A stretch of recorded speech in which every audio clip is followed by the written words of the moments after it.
Good evening, race fans, and welcome to the eNASCAR Coca-Cola iRacing Series, Countdown to Green, refreshed by Coca-Cola.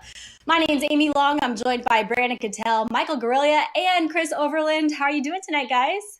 Pretty Feeling good. Some flat track racing tonight. Yeah, we're all really excited for it. Round 12, the road to $300,000 for the top 40 oval sim racers in the world continues as we head into round 12 at the virtual New Hampshire Motor Speedway. But first, we went left, we went right, then we got our very first two-time winner of the 21 season in Mitchell DeYoung.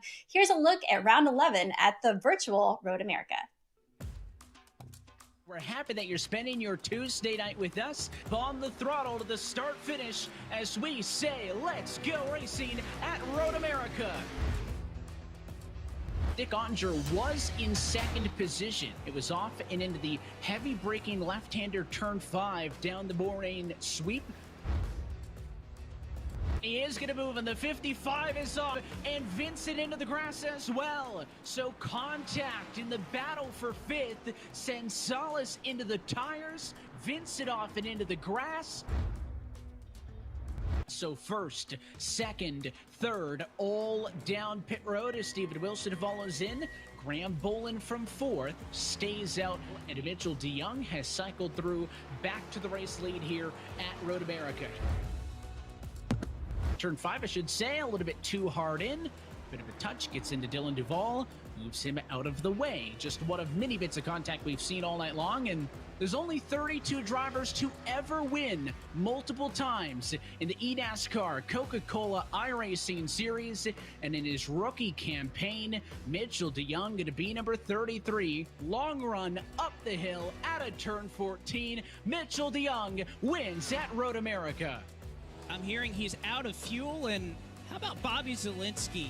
Won't be able to do a burnout, but some good sportsmanship here, Evan, from the two drivers that bring it home on the podium.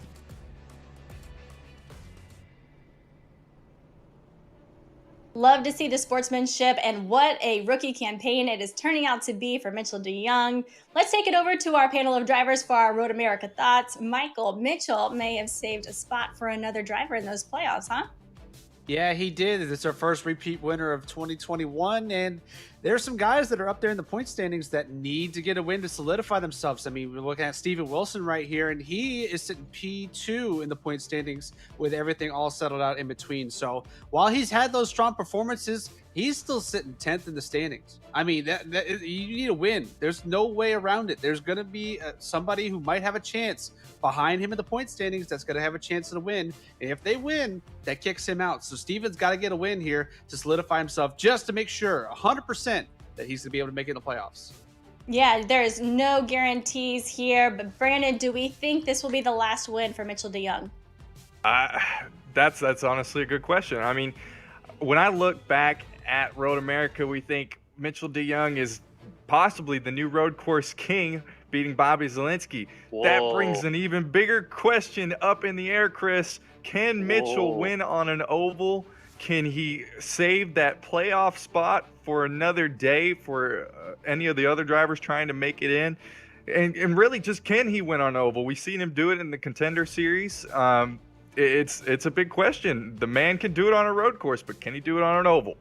Yeah, I mean, well, you know, you talk a lot about the road course king and who the road course king is.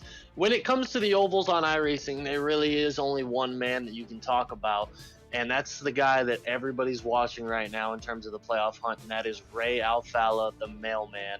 Last two finishes on ovals, first and second. I got this nice little graphic here. Our producer Drew made us, or Cisco, somebody did it. This is his gap to the cut line at each race and what spot he finished in the race. So, I mean, the first half of the season, absolutely horrendous. 15th at Kansas got him close. Then we had Coda show up. He's down 61 points. Then the win, and then the second place finish at Pocono two races ago. So, I mean, 34 points out in 28th. He doesn't have very far to go, but he does not have a lot of time to get there. But Ray Alfalla, when all the eyes are on him, definitely shows up to the plate. And he deliver. Yeah, absolutely. Delivers that mail every time. And how about Cisco and Drew? Applause to them, always making us look good on this side of the camera. Thanks so much. Here are the playoff standings as they lie before we head into round 12. Michael, any surprises here? Your thoughts on this? I think this playoff graphic shows exactly my point when I was talking about with Steven Wilson. He's 10th right now and sitting second in points, but there's other drivers inside that top 10 that are in the point standings that don't have wins, that aren't on this graphic, the likes of Corey Vincent, Graham Bowl, and Nick Ottinger. Some of those guys who were competitive last week, these guys aren't even on the board yet. So that shows you how many people are clawing at that last spot right now. Yeah, Definitely, I mean, Brandon. I agree, Michael. You look at Chris Shearburn right now. He had a bad run at Road America, not what he wanted, and he's fallen back to 17th in the standings. He's close to that cut line, and that could be detrimental to his playoff hopes. Talk about close to the cut line. In terms of who it is, Ryan Luza down in 13th in points is kind of scary to me. Ryan Luza is known for his ability to be up and running well in the points, and I mean, he's not out of the margin of error here, as we would say. You know, tonight he could get caught up in a wreck, and the next couple of weeks not have the car that he wanted, and we might be talking about maybe Ray Alfala gets in and Ryan Luza drops out of the top 20. That would be absolutely terrible. But on top of that as well, somebody ahead of them in points like a Steven Wilson could get a win, bump them down the order. Yeah, still lots of racing left to go during the regular season. Joining us now, the man tipping the scales and making a strong mid-season sprint, Mitchell DeYoung. Mitchell, you've had a strong summer. What has led to your recent momentum? Since May, since kind of the end of Porsche and whatnot, a lot's gone on. Had a trip back home, back to California, done a few races from there, the eNASCAR series, and now we're back in Germany again, as you can see by the carpet here. But now just a lot of work. I think as the season has gone on, being able to focus more on preparation for these races, it's been helping me tremendously, kind of getting up to speed for these rounds. There's a lot to learn in these races, and you can't really make too many mistakes, and all these guys are so good, they'll just capitalize on it. So just learning a little bit every single round, and being where we are in points is kind of insane. I really didn't think that coming into the season. So no complaints from me. So keep the ball rolling. Now, Mitchell, you did get your second win of the season last time out at Road America, and that catapulted you into the playoff leaderboard, into the top spot. How does it feel now that you know you're leading the charge going into the playoffs so far? I would say it's been quite stressful, knowing that that we're kind of in the points kind of lead now in a way. It's a weird feeling because I almost don't feel like I deserve it. The road courses help a lot. Everyone kind of expected this to be, I guess, my kind of forte, coming from the world championship side of things. But it's insane. I mean, I really just kind of got into oval because I thought it would be really cool to do. Before the season had started, I had really never raced the cup car, only the lower levels to get into the series. So this whole thing's just been a massive learning experience, and having such knowledgeable teammates to learn from has been super helpful. Knowing how to deal with the pressure. You have guys that are fighting for the championship every year that I'm learning from. Just that's invaluable, the stuff you learn from them. So I think there's still quite a ways to go with my oval side of things, learning more. But the last few races, I've been pleasantly surprised with kind of our result and our speed. So we just keep chipping away at it. So, Mitchell, I got to ask you, what is the key to the playoff success for you going on right now in these next couple races? I think the key to learning more about ovals and preparing for playoffs is just through experience, really. A lot of people in the series have so much experience, not just in the world championship of things, but in official racing and things like that I'm even lacking on that front. So Keegan and Bobby and Chris, they're so helpful for just kind of sharing what they know, and working with me to find the little bits of improvements I can make in my driving. For me, my focus is very much on the playoffs. Obviously, we want to get that final win in Watkins Glen, and have a good battle with Bobby, and the other guys, the other people, and other teams that are really good at road course too, that's going to be a heck of a race. But my goal now is to like figure out anything I can do a little bit better, take it into each race, try to improve upon it, and kind of get a better understanding and feel for the oval races. Because I think that's going to be the key to doing well in the playoffs. Obviously, we need to make it to the very end race, but you have to be the guy that steps up and wins the whole thing if you want to win the championship. So we need to have our stuff together by then, and we're working hard to do that. All right. Thanks so much, Mitchell, and good luck. Congratulations on your win last week, and good luck into tonight's race at the virtual New Hampshire Motor Speedway. Gentlemen, let's take a look at team standings as we head into round 12. Brandon, your thoughts here? Well, I mean, look at Richmond Raceway Esports. They are making their way onto the top 10 here, just making a kind of a late charge in the season. Let's see if they can make anything with it. Yeah, I just want to talk about 2311 really quick. I don't know if you can pull up we've talked about 2311 No, because Mitchell DeYoung he just said he doesn't feel like he deserves it. I want our production guys to pull up our camera. I've got a 2311 hat right here, 2311 Racing. And, Mitchell, you deserve it, man. You're on the top. You're on the top of the board. You and Keegan are dominating. Like, it's been the story of the whole year. I don't know what we're talking about here. I don't deserve it. He's humble. That's what it is. He's very humble. He's very humble. Come on, no. Yeah. No, I think it's a good thing. Michael, your thoughts here on team standings? I just keep looking towards Stewart-Haas Racing. They keep climbing the leaderboards. We talked about them at Pocono inside the top 5. Now they're top 3. They're making a climb up in a late charge towards that team championship. Yeah, definitely. Absolutely. Again, like I said, there's still a lot of racing left to do here, the eNASCAR Coca-Cola iRacing series. But first, a staple in the dirt world podcaster and our very own Michael Grillia got him a top 5 in the books. The one and only Jim Beaver took a moment to chat with us here at Countdown to Green. So, Jim, let's take a moment and talk about the resurgence of the team and how you pick your drivers.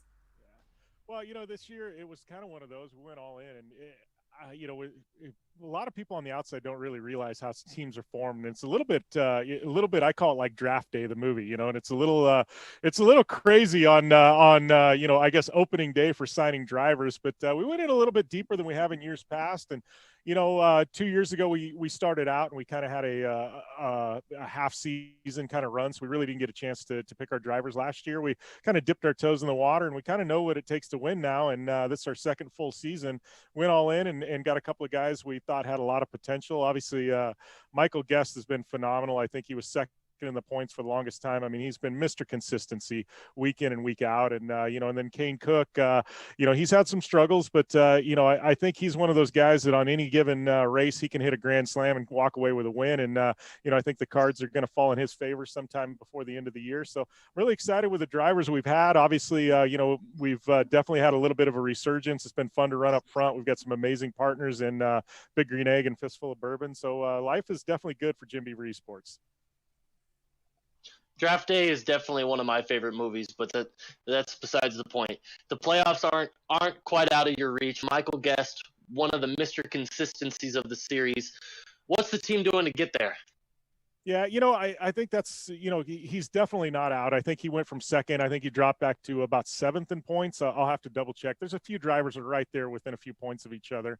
Michael, we knew with both him and Kane going into the 2 road courses, Circuit of the Americas, and the one a couple of weeks ago, that we were going to have some struggles. They probably weren't going to run real strong there, so we kind of prepared for that. And so as those races were going on, they were preparing for them, but they're still preparing for the ovals that are coming up. So they were putting in the work on the ovals, knowing that we're probably not going to be real successful on the road courses. So I think what we're going to see, tonight and, throughout the rest of the season, the guys have really prepared for these. So I think we're going to have some strong cars, especially tonight. Yeah, absolutely. And we're looking forward to seeing those cars on track. Thanks so much, Jim, for your time. Really appreciating it. Joining us now, driver of the number 10 Smithfield Ford for Stewart-Haas Esports, Graham Bullen. Graham, how does it feel to be a part of the success for Stewart-Haas Racing this season? It feels really good. Me and Dylan have been practicing really hard this season, so I think the commitment level is a little bit higher this season, so I can reach those top teams. It's obviously really hard to compete with like XSET and BRS and all those teams like that. But I think we have a good enough team combo where like we finish pretty good every race. So if we keep this up, I feel like we'll be competing for number one. Bram, I got to ask you, what has changed from 2020 to 2021 for you, buddy? Just a lot of practice, trying to get that win. Obviously, trying to finish as good as possible in every race as well. But those like strategies where you pit a lap earlier just to get that track position to get out in the front is probably going to be more likely than trying to stay safe and get points at this point. So, yeah. Yeah, well, we wish you all the luck tonight, Graham. Thanks so much for your time here on Countdown to Green. Again, fans, we're headed to the virtual New Hampshire Motor Speedway tonight. Really excited to be headed there in the spirit of that and up stuff. We had a little bit of a healthy debate that I hope doesn't put any of our panel of drivers in some boiling water. Oh, gosh. We're calling this segment Sink or Swim. And there, trust me, if you don't know this, there was plenty of debate on what to call this segment behind the scenes. So Yeah, we're calling this one. With this one. We're calling this one Sink or Swim. I'm going to ask our panel of drivers a question and they tell me sink or swim. All right, Brandon, we will start with you. Will Steven Wilson make the playoffs? I'm going to have to go with swim on this one all the way. Steven Wilson, he finished third last week at Road America. The man can show. He's shown that he can do it on an oval or road course. It doesn't matter, a short track. He's gonna get a win before the season's end. Yeah. All right. He's gonna swim. All right, Michael. Will a rookie make the Final Four? There's two of them. Oh, I think we are on the graphic there. You already see it. They're side by side clawing at each other between Mitchell DeYoung and Vicente Salas. Those guys, they both have wins on the year and they're locked in for the time being the playoffs. I think we're gonna swim on this one. I think DeYoung is gonna be a solid shot to make that Final Four. Vicente, he's shown up on the short tracks. He's still got to show a little bit more on the road courses and the intermediates, but I think those two are definitely going to be competitive. Along with the fact that Steven Wilson, if Cattell thinks he's going to make it in, he's going to have a shot. He's shown a lot of speed this year too. Yeah, definitely. Those look like two very happy little lobsters. They are multiplying around here. All right, Chris, will Jimmy Mullis three-peat? Man, I'm allergic to shellfish. Just sink that one to the bottom of the ocean. Coming out to you. You know, Jimmy, I got to talk to Jimmy directly here. I picked him twice this year, and both times he feels like he's let me down. You haven't, but you're also not winning tonight, Jimmy. I got this one sinking. Man, after Vicente's run at Richmond and how good Garrett Maines has been at the flat tracks, and I don't see it happening. Prove me wrong, though. Let me be wrong about you this time. All right, Brandon, will we see any more new winners this season in the next 7 races? I think for sure, and that new winner is going to be Steven Wilson, 100%. I think with how good he's running, he's the obvious pick to be that new winner coming forward. All right. So he's going to swim. He's going to swim. He's going to swim. All right, Michael, will Watkins Glen decide the playoffs? Ooh, that's tough. I think we're going to sink on this, and it's not going to decide the playoffs. I think the ones that are going to be competitive towards the front are going to be, more, if history repeats itself, it's going to be Mitchell DeYoung and Bobby Zielinski, and they've already semi-locked themselves into the playoffs, so I don't think that's going to be the decider for that. Obviously, there's a case for Ray Alfala, where he hasn't performed all that well on the road courses this year. If he has another bad performance, that might push the top 20 out of reach, and that victory is kind of erased at that point. But there's also the chance for other guys to be competitive. We mentioned Steven already. Graham was very fast last week. 2 weeks ago at Road America, so he might be a dark horse, but I don't think it's going to decide the playoff phase for anyone, really. All right, all really good insight. Yeah, I know, all good. All right, Chris, finally, will Brandon win the driver's picks? Probably not. Oh, okay, we're going to have to bleep this. No. Sink. Oh my God, his face is a lobster. Look, it's Cattell lobster. This was the worst You don't idea look so good. I've ever seen. It's the grossest lobster I've ever seen in my life. But yeah, no, I don't think so. I doubt it. The Cattell curse is going to come back starting tonight. Ooh, I hope not. I like that call. Look at it. It's gone. Oh, It's there it gone. goes. But like the his chances. expression on your face for that graphic was the best, though. That's awesome. We'll just throw that one straight into the boiling water. Thanks so much for playing along, guys. I'm not We called eating that lobster. No, it was started off green. Probably not the best idea. All right, here on Countdown to Green, we asked and you delivered. We love all the drivers out there who's showing off your sim rigs at home. Here's a look at more rigs for the archive. All right. Oh, I like this one. Neon green. Oh, check out those tracks on the wall. Catel's lobster colored. Oh, the lobster color. Yep. This is cool looking. This is good. Nice Doors. He's got the widescreen going too. The tracks on the wall is just so cool to me. I love that. I absolutely love it. All right. The Rock sim races? Dude, look, this is a multitasker. He can iron some clothes while turning laps. Wow. Yeah, he knows how to do it. Yeah. That is awesome. He's got the home phone with the Wait, this is a hotel room. This looks like a hotel room. What's holding up the stick shift? Oh yeah, this person travels. Nothing but hope. All right, Bobby. Tom Cruise. Gotta love Tom Cruise, man. Good old classic triple monitor setup. That's a beefy rig. Yeah, that's great. Crazy. Whoa! Wow.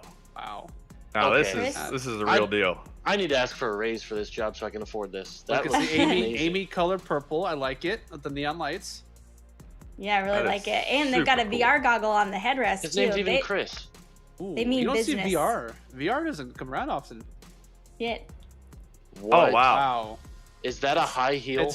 That is something else. He's got a really good placement for his microphone there, right on the door. Just love that. I like how we're all just ignoring the high heel. We're not supposed to say anything bad. I'm sure. It's the chair. It's the chair. Oh, the chair. All right, Nathan Shaw. Oh wow. Oh, this guy's a hunter. Taxidermy. Yep. Hook, line, and sink him. Oh. I knew you were gonna sneak that into this episode. Stuff is pretty cool, actually. Nathan's got it going on though. Yeah, Nathan. Shout out to you, Nathan. Keep doing it. The Brain Machine. Is this clean Mike and Brain simple from the NBA? Bang! It looks like they get things done with that wheel. Clean, simple. Yeah. Yes, the little monitor, nice. Oh wow. wow. Have you guys ever seen a 6-monitor setup? No, what is this chair made of? Wow. I think it's real. I think that's a real race seat. Yeah. Yeah. Because it's got the metal and the seatbelt loops. Truly incredible. Yeah, we got a Rico fan in the house too. Ooh, dirt. He knows what racing. Yes, he absolutely does. Jefferson. Wow. More purple. You gotta love the widescreens. These are so cool. You know, I'm becoming more and more of a fan of the curved widescreen over the triples. You know, you guys look at the screen, but look, he's got the cactus in the top left. Shouldn't that be at Phoenix, like at the flag stand? Yeah. Isn't that not? Yeah. Hold on, we gotta see if somebody stole that. I think we found it. I think we found Jefferson. That's a great looking rig. Oh wow. Home base. Look at that. Man, get it off the screen. No, I'm just kidding. I'm kidding. I don't know. We gotta compare. Whose setup is better, iRacing's or Mitchell DeYoung's? Because they got a lot going on back there. I think iRacing's got a little bit of an edge. I don't know. Mitchell looked like a very corporate environment. iRacing, we know that's not the case. I feel like I could tear up some laps around. Oh yeah, for sure. The sparkle seats look comfy, but yeah. Amazing. Thanks so much. Share your Twitter rigs with us too by tweeting us a picture using the hashtag eNASCAR and tag iRacing and NASCAR. Keep them coming, guys. We love to see it.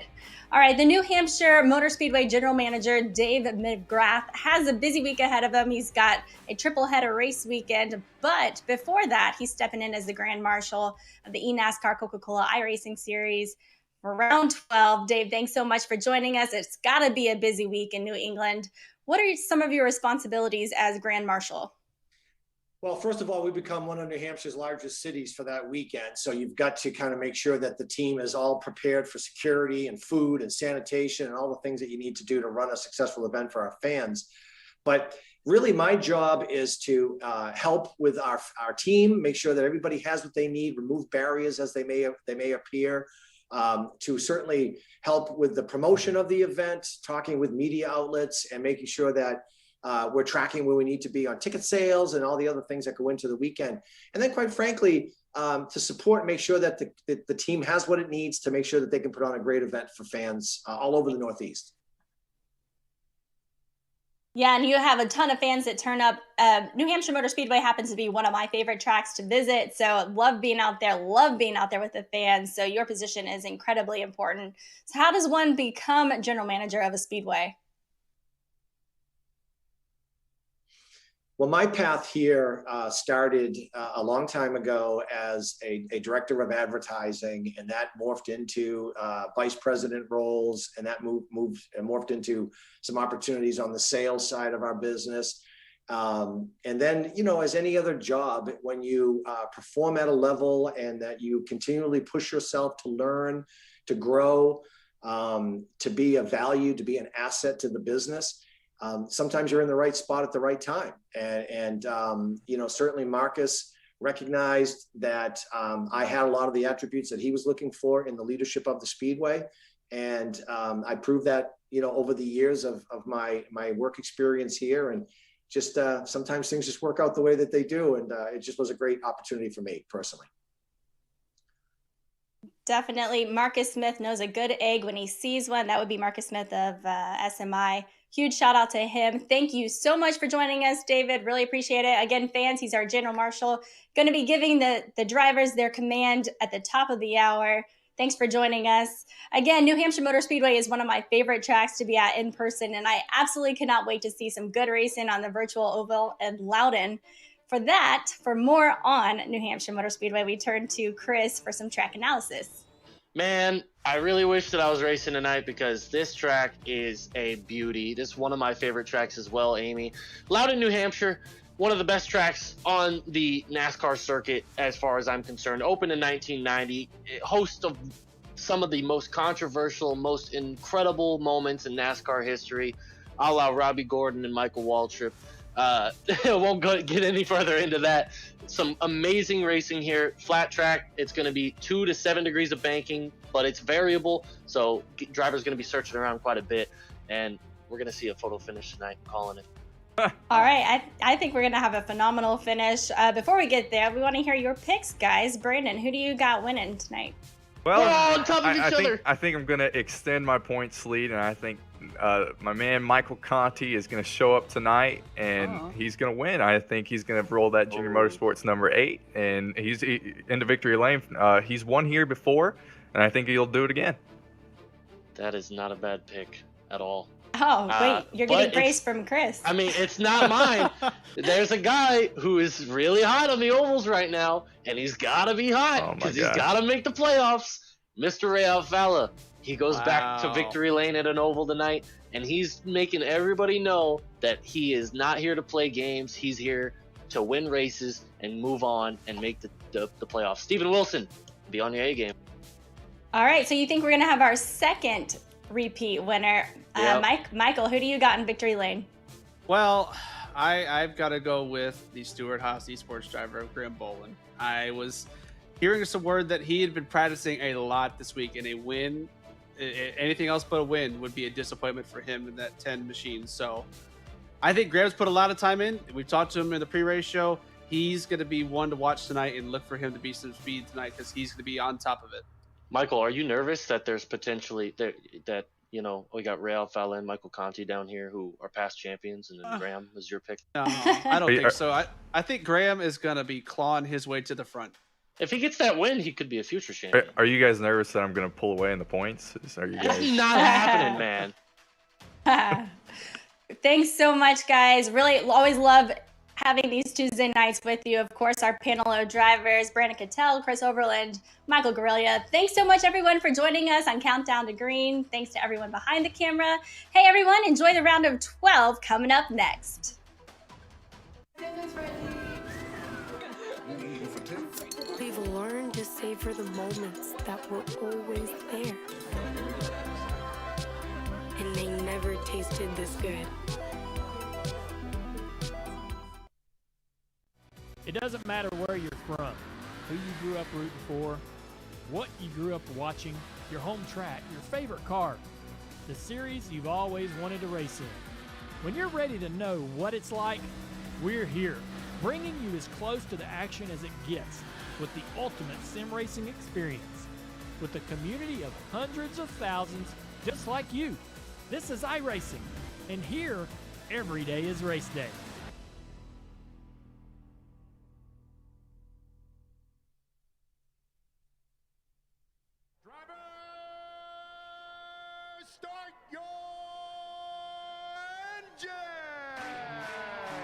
This is our series, where the stakes are always higher, where virtual meets reality. This is the eNASCAR Coca-Cola iRacing Series. Yeah, look at my shine with the glow. This is my time with it though. This is my time to be way at the top. Me and my guys gon' pay out the block. I don't look like Paul. Time's right, and I know the sea is walking in the limelight. Promise you gon' wanna watch like a sci-fi. My guys are high risers, high tide. My crown if you come to my side. I pledge allegiance for lifetime. My squad connected like Wi-Fi. We grind and you see the highlights. This my life. It ain't a game now. Me and you, we ain't the same now. Lions coming out to play now. Opposition out the way now. Out of the way. You wasn't invited. Say you come to play. I dare you to try it. You don't wanna try me. Don't step up to my team. Yeah, out of the way. Yeah, yeah. Out of the way. Yeah, yeah. Out of the way.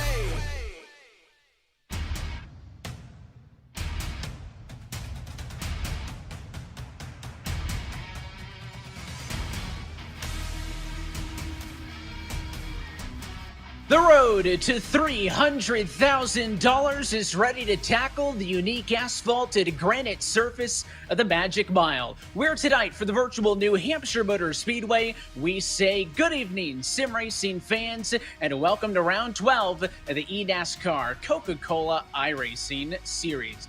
And happy that you're with us, as always, on a Tuesday night up at the broadcast booth alongside Tim Terry. My name is Evan Pizzoco. Tim, a critical trip to such a unique racetrack with just 3 races left to go in the regular season. I love the racing that Loudon always produces, Evan, and you mentioned it. There's a bunch of different drivers on a bunch of different agendas here this evening. Trying to get into the playoffs, trying to get that maybe second win to lock yourself in and give yourself a little bit of comfort heading into these final couple of races before we make that cutoff. This is going to be a fun round.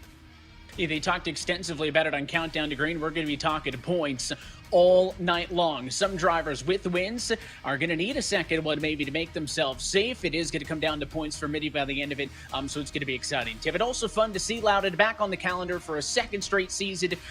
You have your intermediates, you have your super speedways. There's not a lot of tracks like New Hampshire. No, there's not, and we're going to see some great racing action here this evening. Always gives us some exciting racing when we come here, and we'll see it happen in just a few moments' time.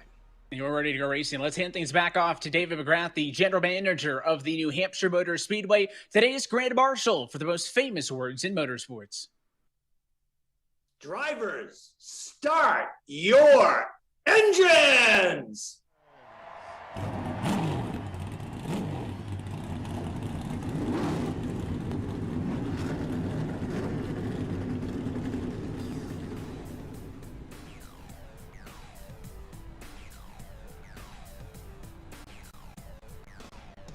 It is the 4th career pole for Chris Shearburn, who will bring us to the green flag this afternoon alongside Keegan Leahy on the front row. Michael Conti, Taylor Hurst will double up for 3rd and 4th, ahead of Ryan Luza and Zach Novak. Vicente Salas, Graham Boland back on row number 4, Logan Clamp and Garrett Maines. Tim, your top 10. Bobby Zielinski, Jimmy Mullis, your next row. Dylan Duval, home track for him. Garrett Lowe to his outside. Jake Nichols, Ray Alfala needs some points. He'll try to get there from the middle of the field. Ryan Doucette and Corey Vincent, your next row, with Brad Davies and Ashton Crowder to 20th. You're halfway home ahead of Mitchell DeYoung, last week's winner at Road America, 21st, alongside Steven Wilson. That is a big row to watch this afternoon. Played with Michael Guest, the next duo on row number 12, ahead of Matt Boosa, Malik Ray, third P26, Derek Justice, Jake Matheson, Nathan Lyon, and Alan Bose, your top 30. And completing your field, Blake Reynolds, Kane Cook, the next row. You got Casey Kerwin deep in this field with John Gorlinski to his outside. Zach Nichols, Bob Bryant, Femi Olat, Anthony Burrows, Nick Ottinger did not register a qualifying time. He'll start 39th alongside Brian Schoenberg. So look down at the bottom of your starting grid here this afternoon from New Hampshire. This is a track that's been on and off the calendar since 2010. Of course, 3rd to last race of the regular season. A win could solve a lot of problems for a lot of drivers, Tim, and the driver who's got the best seat in the house is Chris Shearburn, a race winner from earlier this year in Kansas. Let's see if we can dial up your pole sitter into 36.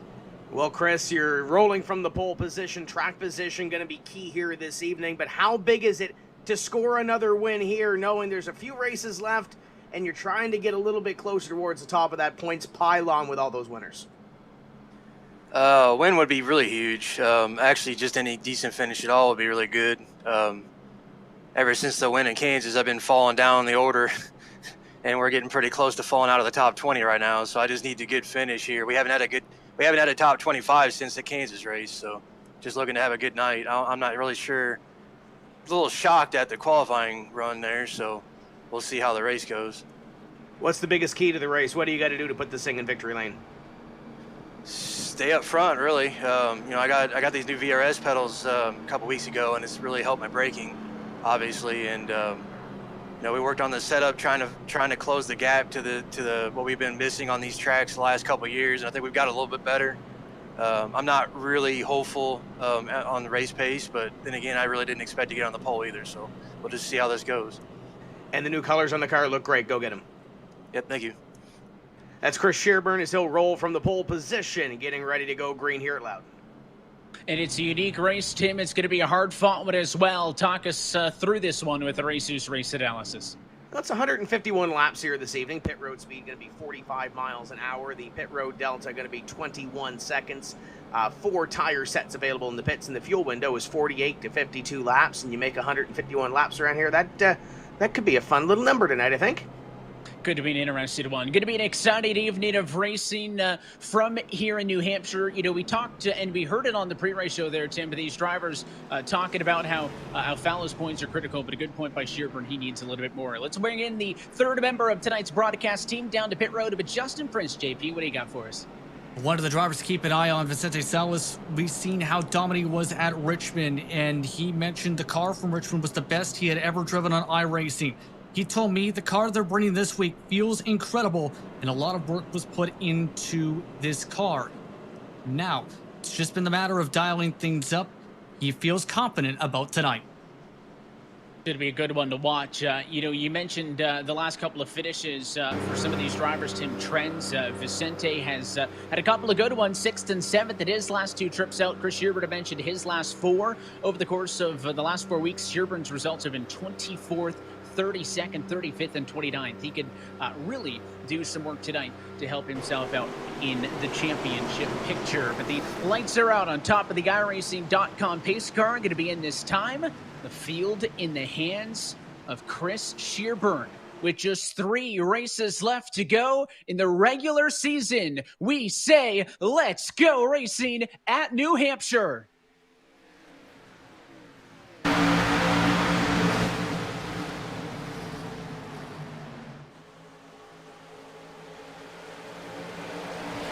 Top 3 with a bit of space through turn number 2. Tim, fight's going to be for 4th. First time down the back straightaway. It's Luza looking to the inside. And Taylor Hurst to the outside. Great qualifying effort for Taylor. And this is a 1-mile racetrack. So I know there's going to be people saying this isn't a short track, but it kind of races like a short track, Evan. And I think we're going to see some drivers maybe throw some hip checks and maybe throw some drivers up out of the groove a little bit. And this seems to be where Taylor Hurst excels. The racetracks like your Richmonds, your Loudons, we always see that 33 car up front. Great qualifying effort for him, but he's on the outside, finally gets into line here. A real consistent 4th in the qualifying efforts. He was top 7 in the practice session in the warm-up a little bit earlier on, so we'll see how much that short run speed, right, that hot lap speed actually translates into race speed. You heard your pollers' concerns about that. We'll see how that plays into a factor. But at least early on in this race, your race leaders want to get single file. They don't want to be working too hard right now. They're single file all the way back to Salas in the number 7 spot. Garrett Baines bowling, doing some fighting. And as I say that, Zach Novak wants to make it too wide up front. Can't do it as you take a look at Baines there in the number 2 machine. He is, well, one of the fastest drivers in practice earlier today. Does that number 2 Toyota have in store on the long run? And Evan, I don't really want to jinx it, but I know the last time we were here last year, there were a few caution flags in this race, or the patience kind of ran a little bit low, especially at the end. So interested to see, especially when we had that Azus race analysis, 48 to 52 laps, see how far they can go. without the patience per se running out, as you continue to see Garrett Maines take a look at the 55. Our beautiful colors on that car this week too. Yeah, nice looking ride for Gente, the Space Station Ford, running inside of the top 10, keeping it fresh with a new look on the car this afternoon. And just ahead of him is the number 46 Machida Jimmy Mullis, Tim. And this is all big. This was a lot of the conversation coming into today's race. The fact that, there's that one spot that if Ray Alfala can get to the top 20 in points, it's his because he's got to win. Well, Jimmy Mullis in the same boat, right on the cusp, 20th in points. A race win could do that, Tim, and he's won the last 2 races here. And I think that's the big thing that Chris Shearburn kind of hit the nail on the head too. He's around that bubble. He's on the good side of the top 20, but he needs a few points to solidify that win, because if he falls back, he's outside that top 20. He's in the same situation as Ray Alfala with a win, but no points to get him into the top 20. So there's those different agendas we talked about off the top of the show, and we're seeing that play out here as Brad Davies goes to the inside of Mitchell Young. They battle it out. Mitchell's got 2 wins. He's comfortable right now. He could probably take a right-hand turn down the back, go through the gate, and go through the McDonald's drive-thru down the road. But right now, he's looking pretty good right now, middle of the pack. He was the driver last week, first multi-race winner this year. Broke our streak of 10 different race winners. Want to bring back in our Grand Marshal, the general manager here at New Hampshire Motor Speedway, David McGrath. David, appreciate you giving us the time pre-race and talking with us. I got to ask, though, as we're racing here at the virtual New Hampshire Motor Speedway, I got to know where the story and what the tradition is, where that lobster trophy originally came from. Yeah, that actually started before me. I wish I could take full credit, but I can't, and I won't. But I will tell you this, a funny story. I was just down with Brad Keselowski this week. We were doing a media advance about our race weekend. And I presented with him with his finished trophy when they actually, repaint and rebuild and present the lobster on his beautiful plaque. And he had said to me that he loves coming to New Hampshire. And he said point blank that it is the most unique trophy in all of NASCAR. But it represents New England. It's certainly iconic, and it's a point of pride for all of us at the team that we get to hand Loudon the lobster to a driver. And some drivers like it, some drivers not so much, but they get used to it. But it's a lot of fun. It's unique, and I think it also just kind of fits with the Northeast vibe. Certainly a fun one, and we appreciate the time again, David. We'll let you jet out of here, but appreciate you sticking around. And we're looking forward to watching an exciting racing weekend this upcoming here at New Hampshire. Of course, Tim, the unofficial kickoff to New Hampshire race weekend is here tonight with this eNASCAR Coca-Cola iRacing series. And I don't know if calm is a little bit too polite of a word, but things have actually spread out quite a bit. Only 10 laps in to this 151-lap marathon, but aside from somebody like a Mullis up 2, you got a Steven Wilson mid-pack up 5. There hasn't been a ton of movement. This mid-pack is where a lot of the excitement is. Let's see it from the perspective of Casey Kerwin. So there's Casey Kerwin, and there's a driver that's running 37th right now. He was leading the points earlier this season with the points positions, trying to lock yourself into the playoffs, kind of running out. He's kind of calm, I think, right now for running where he is in this pack. Yeah, he's all the way to the rear, qualified back in that position. We mentioned drivers didn't queue, so Ottinger and Schoenberg have an excuse. Casey's just kind of riding around, and that's the benefit of being a race winner, is there is less pressure. We talk about how critical it is for some of these drivers to, step up and perform, and in the case of Casey Kerwin, he's a driver who's on the cusp, running top 10 without a race win so far this year. Would love to get an additional one to get himself into a playoff position, fight for a championship, but just taking his time. He knows it's a long way to go, Tim. He's a real good example, though, of how different points versus playoff points are, right? If there were no win and you're in, Casey Kerwin would be 9th. Instead, he enters tonight 15th. That's how critical race wins are in this eNASCAR Coca-Cola iRacing series now. And he can't even take it easy back here, because look at the battle he's dealing with. You got Nathan Lyon and all these other drivers in the mix, and just up the road, the number 77 machine of Bob Bryant rides in 34th. I got to listen to Bob Bryant's radio last week at Road America, the last time we raced, and he told me that gnome, as you can see, is the Valvoline gnome now. It's got somewhat of a T-shirt laying in front of it, not on it, but I know he was going to work on that. But the mood is kind of light when you talk about Bob Bryant and the guys that he works with. They keep their mood on their radio, Evan, kind of light. You might not look at Bob and kind of think that right now, but he's put the boots on and gone to work. Currently 34th, riding around there at the back of the pack, and it looks like he's got a handful. That's the biggest thing I noticed as I, listed into some of these drivers on iRacing, Open Bike, and some other things as we ride with Ashton Crowder now, right in the thick of it, middle of the road, 23rd position right now in his number one machine, down 3 from the start, Tim. As some drivers chat a lot. I mean, some drivers are really amped up and super high intensity, and then other drivers aren't. And Ashton can really get into it on the radio if he's, in a tricky position or upset about something. But early in these races, you can see him as well. Not a lot of chatter, just keeping things calm and trying to take care of the equipment, I think, is really the objective this early on. I think if we saw his camera a little bit earlier on tonight, he would have been a little bit loose and ready to go and excited to get racing here, but maybe not the excitement that he wants so far. So, we'll see what he can do here. Still a long way to go as he battles with Brad Davies. Was he the one, Tim, that was singing earlier pre-race? Yeah, he had a couple of moves. I don't know if we got a piece of that or not, but maybe that's something down the road we have to take a look at. That's why I turn off my camera pre-race so nobody sees me dancing or anything. As we take a look on board with Keegan Leahy, he rides in 3rd position. So that is one of the changes towards the front of the field. Got passed by Michael Conti. So Conti started 3rd. He's up to 2nd. Keegan drops the spot to P3. And as you look off of the back of his number 32 VRS Toyota, the cars lined up. Luza, Hurst, Novak, Salas, and company. There's a lot of pressure off of the back of that 32. And he's the resident weatherman when it comes to this series. Obviously, we don't have to really worry a whole lot about that, but I know where he's located in Halifax, Nova Scotia. They just had Elsa run through here a week ago. So he's been, I'm sure, on his toes, not only preparing for this race, but also doing the weather side of his studies. And he's been pretty busy for what would be his home racetrack. And here's the champ, Nick Ottinger, as he's got some work to do. We just saw Keegan Leahy at the front. Here's Nick Ottinger at the second half of the field.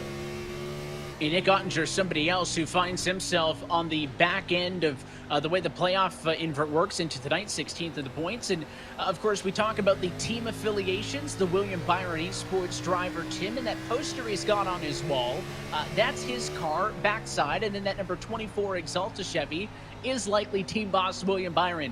I know last year with the Pro Invitational Series and even through into this year, William and his team drivers for William Byron Esports spend a lot of time on the surface together, working together, and obviously Nick has had a lot of track time with Boss Man. That's the poster from behind, but a little bit of work to do for the defending champ as he finds himself back now in 30th position, I believe, dropped a spot to John Gorlinski in the battle, and now picking it back up, John Gorlinski down behind him on the onboard. So drivers lurking all over the racetrack, though, Tim. You can see on board with Nick here, he's almost right up on that cusp of where the surface changes. Matheson, who he's going to try to put a move onto, is much lower, and that 25 is able to carry a lot of speed down the back, and that's another spot gained for the 25.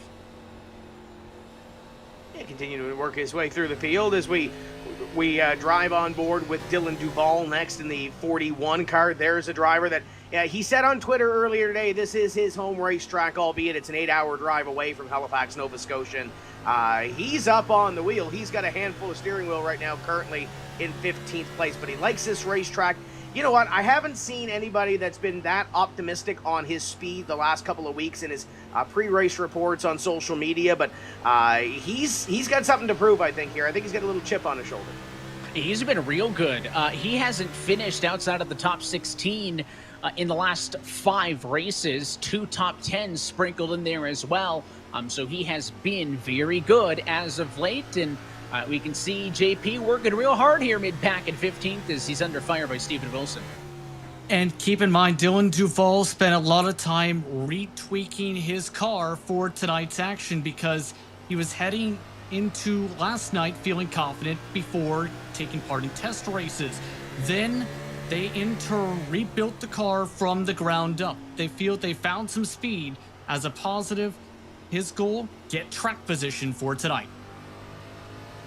So far, doing a good job of that, maintaining the track position that he started this race with, but you can kind of see him glancing up at the mirror every time he goes off and into the corner. That's because Steven Wilson's on his bottom. Wilson, a driver in quite the tricky position, the highest of those without a race win, and a yellow flag at lap number 24. We will slow things down. There's an incident, I believe that's in 3 and 4, and Ashton Crowder has a lot of damage. Traffic right in the middle of the pack, and we were just watching Ashton not that long ago, and that number 1 Toyota is heavily torn up. We'll have to wait to see a second look at that one before we make a judgment call. You know what? That thing's tore up all 4 corners, front, back, and everything. That's a hurting unit right now for that number 1 as it comes down pit road. It'll be a limp to pit road, and with obviously no quick repairs or anything like that available at this top level of sim racing.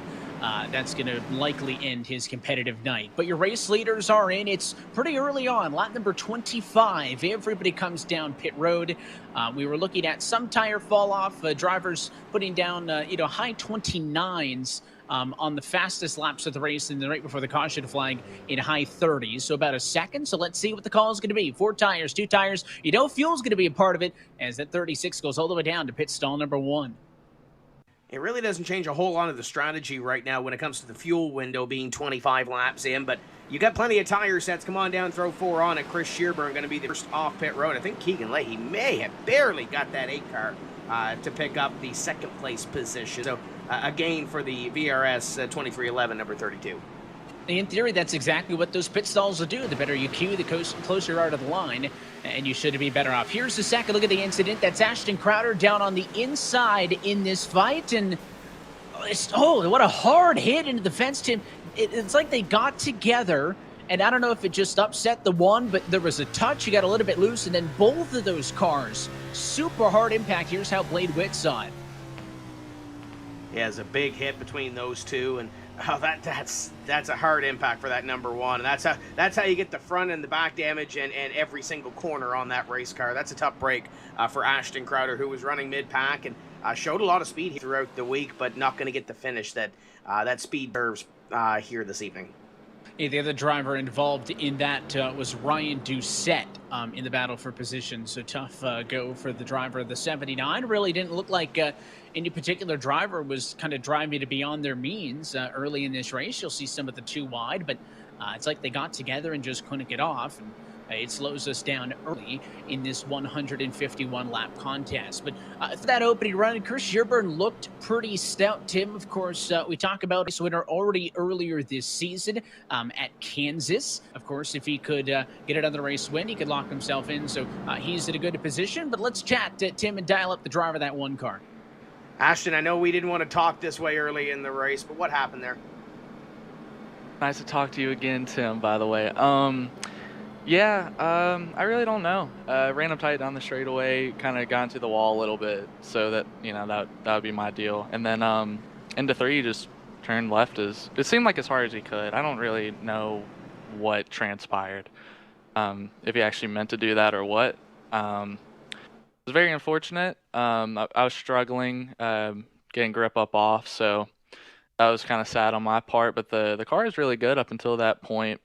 Sucks that we're out this early, but the Nutrient Ag Solutions Digital Hub Toyota Camry, I mean, it was on rails. Didn't really seem like it given what position we were in, but I feel like if we had a good track position, we could have had a chance at a really good finish. So sucks that ended this early, but things happen in racing, and here we are. Tough luck. We'll see you in a couple weeks. Thank you, Tim. See That's y'all. Ashton Crowder, driver of the number 1. And Evan, we're getting ready to come back to green already. Long way to go. 28 laps down, 123 laps to go. The 36 in control. Green flag back in the air. You'll critically get that advantage in the run down to turn number 1. Leahy makes the sidestep, top to bottom. He'll defend second. The fight again for third. It's Novak this time on the outside of Luza. And almost 3 wide already. These drivers are wasting little time getting at it. We talked about the short track mentality, trying to get to the front 2 and 3 wide, and I think we may see a bumper or 2 exchanged here. Well, that's the thing, and I think as you see her slide in, the 4-car a little bit loose off of the corner, Tim, that's the biggest thing that anybody says about the Hampshire, right? It's a mile-long, so it's not a short track, but man, does it race like one, and that's what makes it so unique and so fun. They claim that this racetrack has got that, the progressive banking. They claim it's got from 2 degrees to 7, but it pretty much feels flat all the way around this joint, and when you're fighting for that lateral grip is when these things slip and slide, and sometimes you use your neighbor as a brake. You can see Corey Vincent's Coca-Cola machine, middle of the road, the Coke Zero entry 22nd position in a fight with the number 67 of Alan Bowes for McLaren Shadow. Mid-pack here, not inning separation. And it looks almost like a pace lap as they continue on through some of this battle in the middle of the pack, and no real place to move right now. But I think you kind of hit the nail on the head there, Evan. You start to see some of those drivers work their way through, and we use that old adage that 8 wheels corner better than 4. I think we're going to see that throughout the evening, albeit 120 laps left to go. There might be a little bit of patience left, but in the middle of this pack where you're trying to find a way around, it might be easier said than done. Yeah, looking like a restart. They're probably tighter now than they were on the restart. The 41s leaning on the 21 up the road. A lot of good stuff going on here in the middle of the racetrack. And of course, with the NASCAR Cup Series coming to New Hampshire this upcoming weekend, and say you want to jump into the sim, drive a Cup Series car at New Hampshire or anywhere else, iRacing is the place to do it, because with iRacing, every day is race day. For more information on how to start your sim racing career, log on to iRacing.com today to learn more information. There's always discounts and promos going on new iRacing memberships, so now is your time to put yourself in the virtual driver's seat. And of course, if you want to follow along with everything eNASCAR Coca-Cola, for more information on the series schedule, standings, and even info on how you could qualify to be a driver in the future, you can find that information at iRacing.com/eNASCAR. As we continue to work around there's Bobby Zielinski in the 83 car trying to make his way through. Won at Pocono a few weeks ago, got that ticket into the playoffs, and currently when you look at the winners, he's sitting in position number 3, so it might be an opportunity for Bobby to kind of sit back, maybe sip on a nice cold Coca-Cola, but he's got his work cut out for him here this evening as he continues to work his way through the field. And just in front of this mix, how about both sides of the Mode Motorsports duo? Jake Nichols, Matt Busa, running 14th and 15th position. The team operated by Kyle Long. I was going to say the retired NFLer, Tim, no longer, but still managing things here with his eNASCAR team, and that duo is having a great run. I always say they're some of the best looking cars in the field, and they have both been on a tear so far this afternoon. Nichols pretty much holding to where he started. Busa up 10 positions. He is the biggest mover in the field, so good stuff early at New Hampshire for the Mode duo. Busa's usually quiet. He was involved in that championship chase a few years ago, and was involved in that final race, but it seems like we don't really talk a whole lot about Matt Busa throughout, as we get 3 wide throughout this pack, 2 and 3 wide. They're giving it a go. Michael Guest trying to make a move, but back to the point about Matt Busa, he's one of those drivers we don't talk about a whole lot. Then at the end of the race, he's up there in the top 10, up in the top 5, and gaining those points. The problem is, Evan, is as critical as those points are, he kind of needs a win if he wants to go back to that championship 4. Yeah, it's been tricky. I mean, we knew at the start of the year when we knew that race win in your end was going to be a factor, that it was going to be a difference maker, Tim, but who could have predicted that would have coincided with an all-time series record of 10 different race winners in the opening 10 weeks, which has really thrown this championship into quite disarray. Without that, there would be currently, just checking the numbers, there would be 5 drivers who are outside of the playoffs that would be in, right? There's 5 top 10 drivers that don't have a win, and their spots have been taken by drivers further on down the running order. So always interesting to see as we take a look at that number 3 of Corey Vincent. He's also fighting hard in the midfield. Let's ride with the Coca-Cola onboard camera on board that number 3.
We pick up the battle, Tim, for third. Keegan Leahy is under fire, and I do mean pun intended, because Zach Novak in those hot Makoni setup shop colors for his Richard Raceway Esports Toyota is all over him, looking to the inside now in turn 4.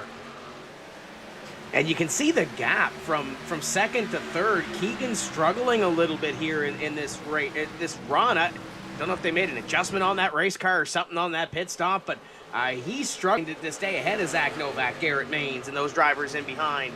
They're lining up in behind the 32. They're just waiting for something to happen there at P3 spot. Novak as well running a special tribute paint scheme to a family friend who passed away and was a big supporter of his racing.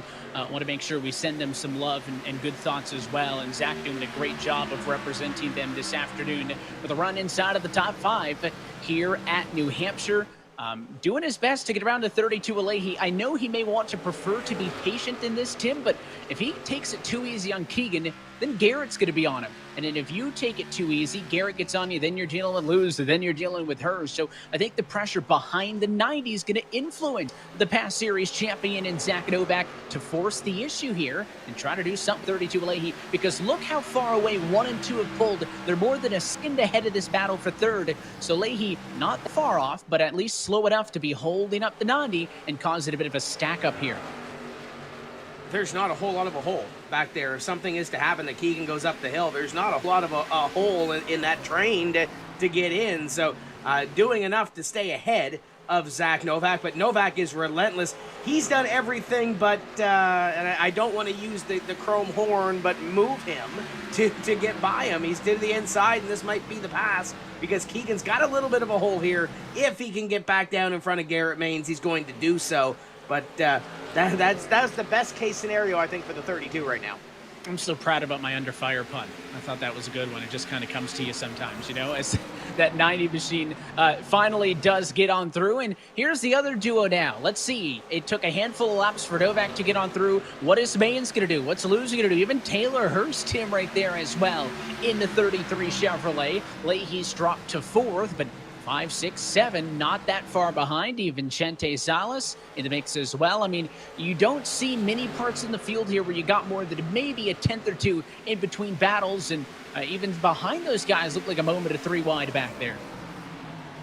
There's been a couple of flashes of brilliance from some of these drivers. There goes the 33, storming that corner down to the inside. I'm disappointed they don't have the Grizzly Bear on that car again this week. That's a beautiful looking scheme that they've run a couple of times this season, but Taylor Hurst attacking these corners almost like a Grizzly Bear and getting what he can. But up the hill a little bit almost opens the door for that 55. As you look back, there's a great shot of Garrett Maines and Ryan Luz.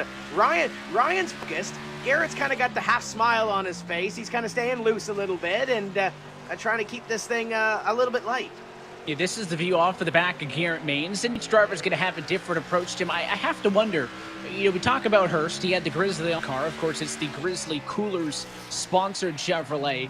Is the brown on the side of the 33 like Grizzly Bear hair, or am I just overthinking that and it's just brown? It's tough to see when they're moving 150 miles an hour, but they've done some fun things for paint schemes. And now that you brought up the Grizzly Bear, I'm kind of disappointed we don't have a lobster painted car. We are in New Hampshire. We should have one of those, but you know, you kind of look at the 55 a little bit on the back end. It kind of looks like that blue lobster color sort of deal. That if you find one of those blue lobsters, it's one of the rarer ones. But there's some good-looking race cars out here this evening, as there usually are. And right behind the 55, we got a battle on our hands, and actually it's stacked about 2 deep. Jimmy Mullis trying to find his way through traffic. Logan Klampick, Graham Boland, Stephen Wilson, those guys are starting to get at it here. Yeah, I think the paints are always so good, Tim. The day they start making die casts of these Coke Series cars is the day that I no longer make any money, because it's all going to go towards that. As we look a little bit further on back and take a look at the McLaren duo. We talked about a mode duo that was near each other. How about the McLaren Shadow drivers? Blake Reynolds 20th, Alan Bowes 21. They run nose to tail right in the middle of the field, and get a front row seat of a battle up the road. Brad Davies has been side by side a lot tonight. He and Garrett Lowe are fighting. Here's the perspective that Blake Reynolds has got.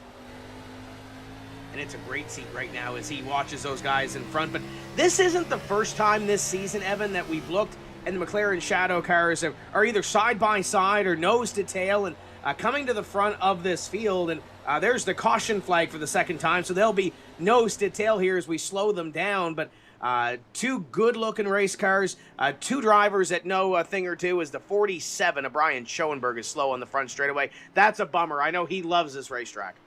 And I want to say, I believe, based on the moment of yellow, Michael Conti may have just taken the race lead in this race. So there's issues towards the back for the 47, but a battle for the race lead was just underway. And with the timing of the yellow for the first time tonight, I believe we have a new race leader, Michael Conti, to the point. First, let's go back, see what happens with the 47. Coming off a turn number 4, the 44 to the outside.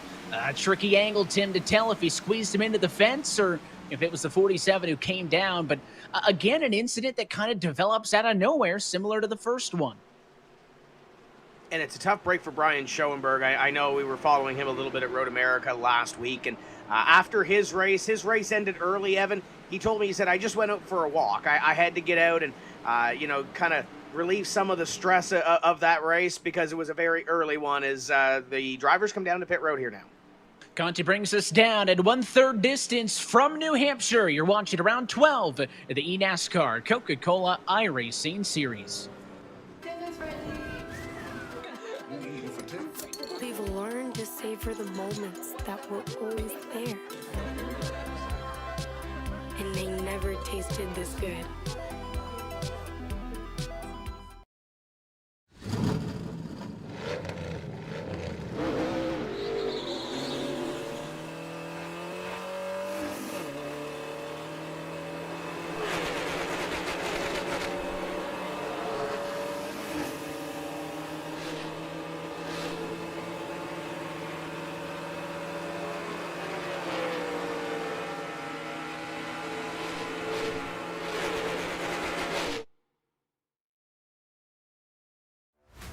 Driver with a dream, and that dream is making all the doubters believe that my name belongs here. I am the NASCAR Xfinity Series. I am NASCAR.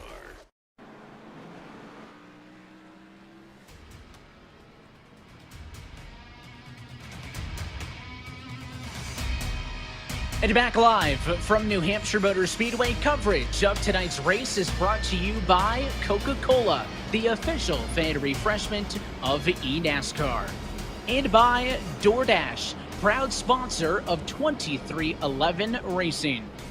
Well, back live, let's take a look at the pass for the race lead. I mentioned it happened just as the yellow flag was coming out. It was Mike Conti underneath in turn 2. Yeah, and just able to get that lead position away and gets that caution flag. So he gets a little bit of a break on that one, but Chris Shearburn showed the way here early, and this one still has a strong race car, but still plenty of laps to get it done.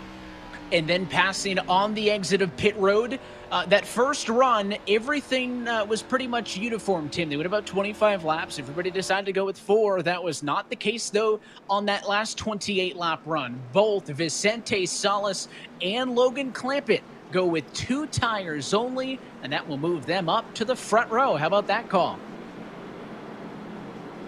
Yeah, we'll see how this all shakes out for them and see where it goes. 56 laps in, you still got at least one more pit stop to take care of. I don't mind this strategy here, especially at this point in the race. And Logan was running around the top 10, kind of in that little hornet's nest. The 55 Vicente was running inside the top 10, so I kind of like the call at the time of this race. We'll see what happens though with Conti and the number 36 behind.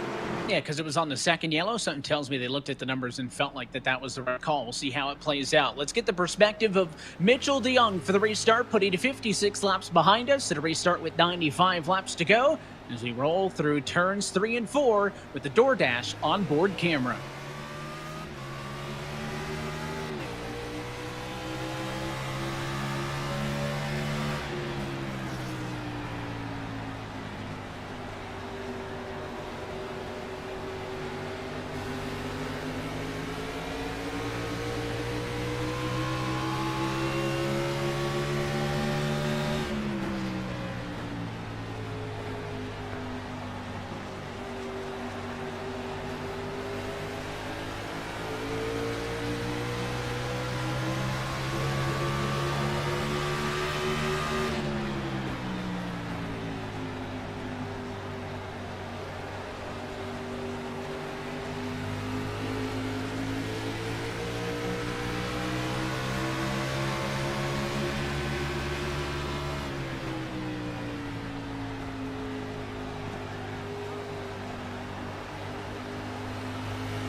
things considered, I'd say pretty uniform through the traffic as we pick up the battle just outside of the top 10, where again we see side by side to the tune of about 7 rows deep. How about Steven Wilson up the road? He wants to go 3 wide to the inside of Mullis, won't do it. There's a lot of checking up into turn number 3 and tiptoeing into the corner is Matt Busa and company. That checkup started with that 90 of Zach Novak, Tim.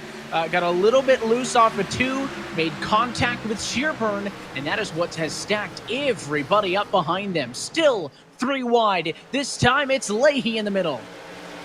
And just in front of this 3 wide, the 32 can't get out of the middle here, Evan.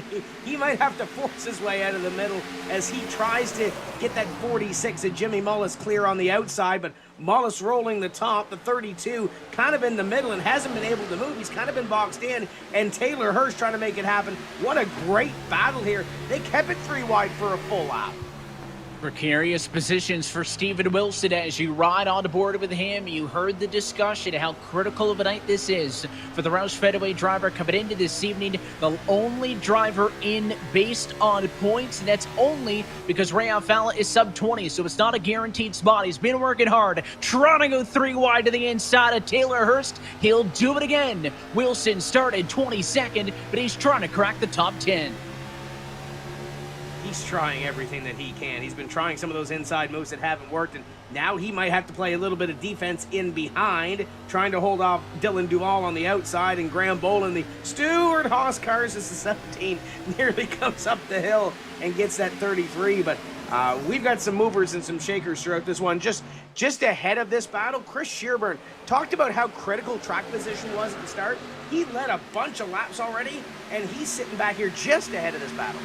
And a big name as well right there, Ray Alfala comes into tonight tied for 26th in the points.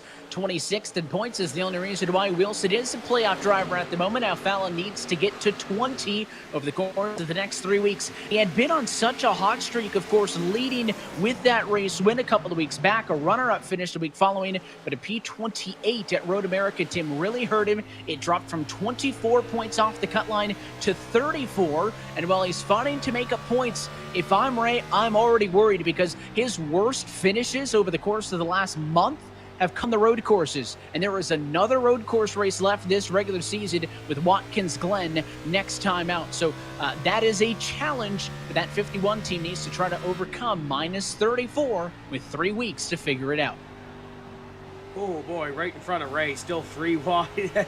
That was a close call again with Taylor Hurst and Steven Wilson, but momentum's a big thing in this sport, Evan, and the 51 of Ray Alfala has had, besides the road courses, has had a lot of it. So if he can build it here as we have a battle for the lead up in front, Michael Conti begins to look at the 55. Yeah, so Logan Clampett got swallowed up a lot quicker. He was the second car who went with the 2-tire decision off of the restart, but Vicente was able to maintain track position after being the control car for the restart, but was under fire by the driver to Concord, North Carolina. The previous champion for Michael Conti won that title back in 2014. Looking to get into victory lane and further complicate the championship picture. Tim, could be big if Conti could get a second win because it could take all the question out of the rest of this regular season. He's on the inside of the 55. They'll go side by side for the race lead in 3 and 4. He may not make it easy, but Conti's tire advantage going to be awfully hard for Salas to fight off. Gets that run out of the corner, but the 55 has that momentum on the outside line. The 8 of Conti trying to make it work down here on that inside. Gotta get that run into the corner and maybe overdrive just a little bit, carry that speed and carry it through the corner and up and off, and not able to take the full advantage of the lead is Conti. But we keep talking about Jimmy Mullis winning 2 races here back-to-back. Conti has 2 wins here at Loudon. I think his average finish is like 6th. You can see them both going at it. Vicente is locked Michael Conti up on the wheel, almost elbows up on some of these as he continues to work around here. But, oh, the hill one more time. What a battle. Yeah, squeezing him up a little bit, and what this doing is it's allowing Novak to get into the mix, but the onboard cameras show both of these drivers, but Vicente up top especially, a lot of sawing on the wheel as they try to kind of walk these cars and tiptoe them through the low grip center of the corner. Track temp in the sim, 98 degrees Fahrenheit. They are still door-to-door. Conti's back-to-back wins here at New Hampshire came in 2012 and 2013. Man, were these cars different back then, Tim, but maybe it gives that throwback paint scheme still on that number 8 WR1 Sim Chassis entry a little bit more of importance. Battle for the race lead left, and the mess in the middle of the field for everybody else. P6 on back on the right-hand side. And that's that battle with Ray, Stephen Wilson. You got Taylor Hurst in there trying to make something happen. Keegan Leahy trying to fend off all comers. Logan Clampett on the older tires. And then you got that battle for the lead. You know what? The battle for the lead, it was about a second and a half ahead of Zach Novak, and then now Zach Novak's parked on the back bumper. They've got some friends. Where does Zach Novak go? I think this is, in the end, Tim, going to hurt Vicente. Obviously, he wants to fight him off for the race lead, but if you just let Conti go when he got to you, you would have been a second ahead of somebody else, right? And give him his credit. He doesn't want to let him go. I get it, but all that this has done, if Conti eventually makes the passes, then you're going to have Novak do the same thing to you. Luza's going to do the same thing. I mean, it's gone from a two-way battle for the race lead to nearly a five-way battle as the two mains enters the picture. Your top five separated by just 0.6 of a second down the back straightaway. And Luza gave it a go. He tried to go to the inside. You get three wide on the right-hand side. Stephen Wilson on the inside, and there goes Logan Clampett way up the hill into the wall and trying to keep that thing off. Man, oh man, what's some great action here. Hey, that was Ray Alfala who sent Logan Clampett into the outside wall. Tim, and the sarcastic response by Clampett over the radio was four-time champ, is what he said. Obviously not happy that Alfala moved him out of the way, but we all know the stakes and what is on the line for these drivers, and that move for Ray worked. He moves himself up to P9, and in the front of the field, Michael Conti has cleared Vicente Salas. He retakes the spot he had before the yellow at the front of the field, and now the 55 is going to have to deal with the rest of the mess because here comes Novak looking to the bottom. Number 90 wants to get to a race high P2. As he works there, this middle of the pack is relentless as well. The 21 of Garrett Lowe was using every piece of real estate around here. It's been some drivers trying to get to the front of the field. We're seeing some drivers go back. There's Garrett Lowe again on the apron, almost to the grass, trying to pick up positions, and now they're three wide behind him. Here it's been one of those drivers who's been so consistent, finds himself in a mid-pack battle on the points. Look at that for Orion Luza. He pushes that 55 all the way up and into the nasty stuff on the outside of 1 and 2. Here comes Mains now. Thought about the three wide, late second change, and Gente's in the marbles in the center at 3 and 4, but look at the run he's got off of the corner. Great battle there, great battle on the right-hand side as well. Brad Davies is in this mix as well. He started middle of the pack, working his way up. Chris Shearburn, opposite end, started up front, working his way back towards the other end of this field. We got some drivers coming and going, and now we're going to go three wide. Why not? Let's go three wide again down the back straightaway. And they are just all on top of each other, and that 36 machine is getting eaten alive, Tim. If that yellow flag came out, 5 seconds earlier, then Chris Shearburn would have likely been the lead car on 4 tires for the restart. He would not be dealing with this mess, but an unfortunately timed yellow puts him in the hornet's nest, and after dominating for so early, he is the middle of a 3-wide sandwich. Here's Ottinger's perspective as they race down at a corner 2. You got Bobby Zielinski to that outside. He's got the fistful of bourbon 15 of Kane Cook behind, and he's taking that Garrett Lowe line down to the inside and trying to pick up one more spot on Shearburn, and Brad Davies right in behind. There's some really good race cars here. Hard to believe this is the battle for around 20th place.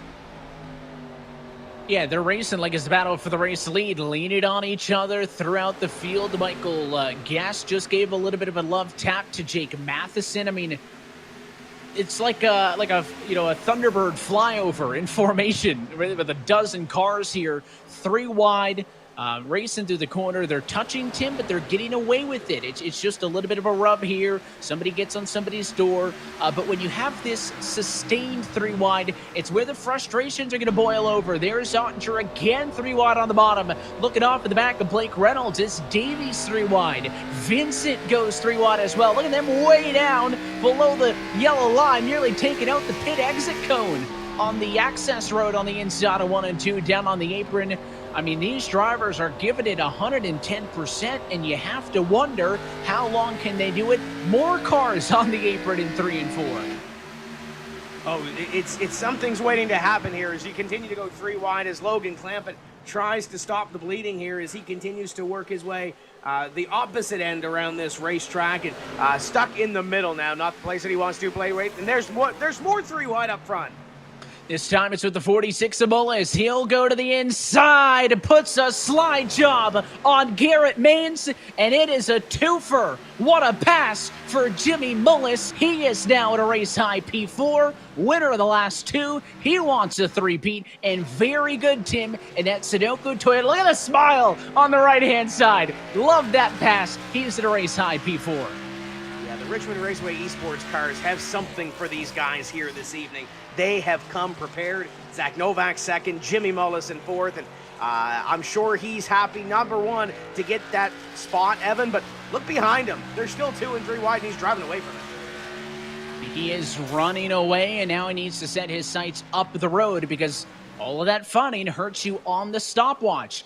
He is significantly off of the battle for the race lead to JP, and Salas, after that pit call, led for a little bit, but now he's really under fire.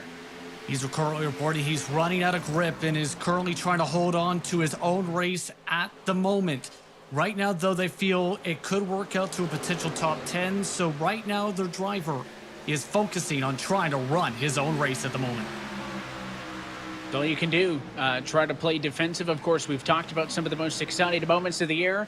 The rookie won in his first to Richmond a couple of weeks back. That has him in a playoff spot. Again, Garrett Lowe consistently, that driver who's down on the apron, Tim. So if the banking is variably banked from 2 to 7, why are they running on the flat on the apron again way down to the inside? Here's how Graham Boland sees it, and Vicente is down pit road. Vicente Salas pits at lap number 82. I believe you'd still have to go 1 more stop. 69 laps to go in this thing. You're going 50-ish laps. I would believe there's 1 more stop to go, but we'll see what happens as this race all plays out here as the 17 and the 2 continue to be side by side. Garrett Lowe, I think Garrett Lowe is impressing me. There's some more 3 wide there, but Garrett Lowe not only using every piece of this racetrack, but he is moving forward quick. Just wanted to quick, Salas not the only driver to pit. Logan Clampett also just pitted a lap ago. So there may be some sort of strategy for drivers wanting to go for the undercut, but they've only been out there 30 laps. So they're not out of fuel. If they're not in the fuel window, I don't get it. I'm not a crew chief. I'm not a driver, though. But watch how this one plays out as they continue to fight hard. This time, Hurst will push Leahy into the corner to try to get that spot. You got Garrett Maines in the mix. Now the 33 hits the 32 again. This is where that impatience comes, Tim. The 33 and the 32 are on top of each other in this battle for position for 5th on to back off into 1. I know that Ted Christopher rules 3 taps, but I think the 33 gave him about 6, and the 32 was still in front of him. So we'll see how this all works out. And here comes the 55 Vicente on new tires. Hello, excuse me, pardon me, coming through here. Go to the inside. Thanks for coming. And he'll move by these guys fairly quickly. He had the old tires on the restart, Tim, so he just wanted to know what it was like to be the opposite. Fresh tires to the tune of about 31 lap difference. So he is a lap down. He's going to work his way through almost 4 wide amongst these drivers as they work off and into the corner. This is the battle for a 23rd on back. The 97 is on the very inside. Lapped car Logan Clampett trying to pass the battle between Vincent and Matheson. For 23rd and 24th. You got some of the midfield runners here. Kane Cook, Blade Witt. Haven't talked a bunch about Mitchell DeYoung yet, Tim. He's in the mix there as well. Femi Olat, Alan Bowes. Just some of the names here in the battle in the low 20s. There's the onboard look with the driver of the 18. You're looking pretty focused right now, and with all this 2 and 3 wide that's ahead of him, you have to be up on the wheel. You've got to be focused. And taking a look at the Mitchell DeYoung car right ahead of him, and I think he's just patiently along for the ride, or at least as patiently as he can be, sitting back here in 26, knowing what's going on ahead of him. And very tense, as well. Looks like he got a firm grip on the wheel, very tense as well, and takes a deep breath on the straightaway, talks to the team, and then goes back to work in the corner. Tricky track. You really can't be talking in the turns just because these race cars don't stick with the lack of banking. This high horsepower, low downforce package, Tim, makes them a handful, and every single onboard we've looked at, they're all sawing at the wheel. That's always the constant. There goes that 75, back down to the inside again, trying to make the it work. 2-car! There goes Garrett Maines in a caution at lap number 88, Tim. We had just picked up that battle for position, and it looked like he tried to thread a needle, and he got hooked by Steven Wilson. That damage on the 17 is going to be huge in the battle for the championship because Wilson spun as well. And Wilson didn't get going after he got spun. We saw those guys try to get fired again, but here it is right here as the 2-car comes up off the corner. Right there, it gets tight off the corner, and there goes the 2 of Garrett Maines around. And Ray may have got a little bit of left to front damage, if at all, but a lot of damage to the 17, and this is huge when it comes to the championship. It's big because, remember, with Ray Alfala sitting 26th, his win does not currently have him in a playoff position. That lone points paying spot was occupied by Steven Wilson coming into this evening, Tim. In the battle for that spot, he entered tonight 15 points, I should say, ahead of Graham Bolin. Well, Graham Bolin was right there in that battle, survives the incident.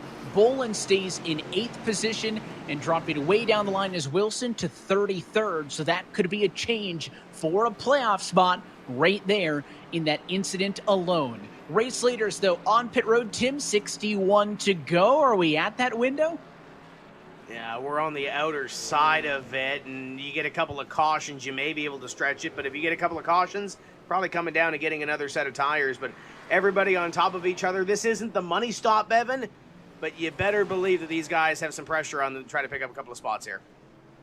Let's see the race off of the pit lane. Last time through, you had 2-tire calls. You had 4-tire calls. This time, Conti defends.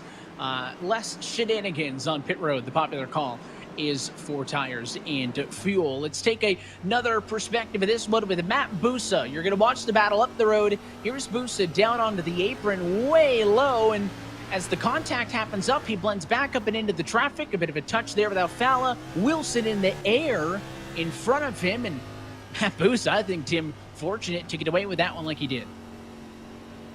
Yeah, great move there to try to get by. And let's talk to Steven Wilson. And Steven, I know it's not the time we wanted to talk to you here, but what happened from your vantage point? I don't really know. I mean, it's been really hectic out there.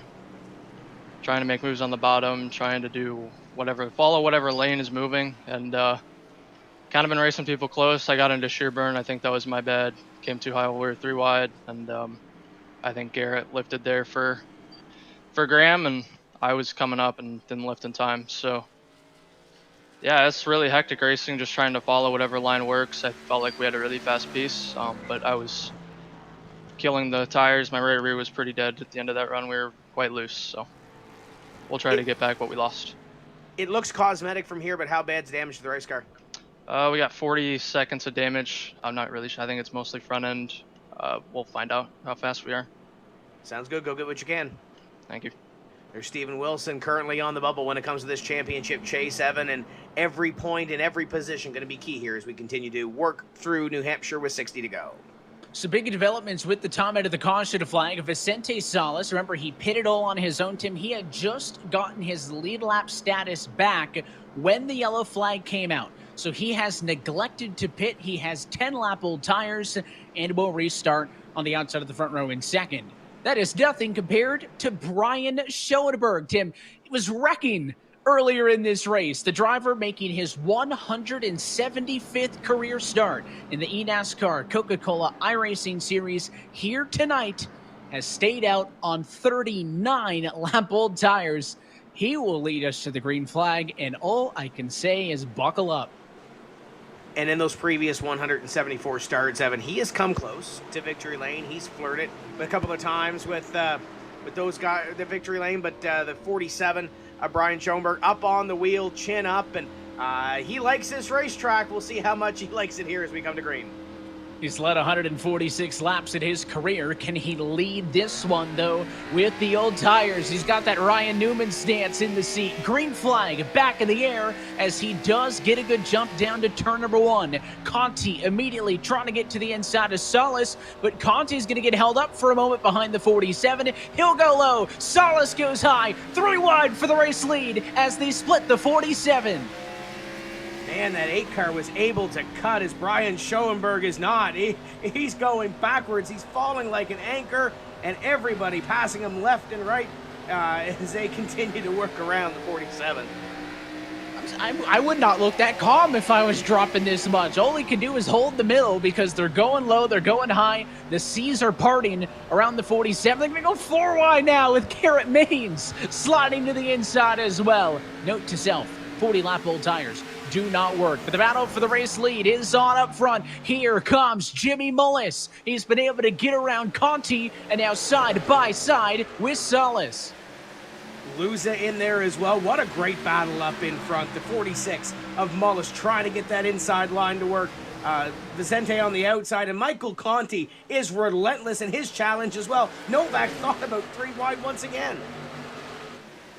And through to the race lead is Jimmy Mullis, your 2018 and 2020 winner here at New Hampshire. Salas gets up and into the marbles. Conti takes away second. This battle is far from done, Tim. But I had been saying it all week long on Twitter. Watch for Mullis. This is a big race for him. We talk about Wilson, who is in on points trying to defend. We've talked about Bolin, who is the next driver up on points trying to get in. None of that matters if Mullis wins, because even though he would become the 11th different winner, he is top 20, and he is ahead of Ray Alfala, and that would very much complicate things for all of those other drivers we talked about. Mullis could shut it all down, but Conti wants a second win in his own right, and look how calm he looks, hounding the 46 for the race lead. 2 winners that have won multiple races here, and they lead the pack at Loudon. And who'd have thought, right? It's almost like if you're good, you're good. It's one of those tracks that if you like this place, you can be good in it no matter what car, what package, what year, what number, you name it. And the one thing that you hit as well is that Michael Conti's looking for that second win. If he wins, that means Jimmy Mullis doesn't win tonight. And that means it makes Jimmy Mullis a little more complicated to try to get in on these last 2 races before the playoffs. So Michael Conti has something to do. He's got a mission to put on here to make sure nobody else gets that victory tonight.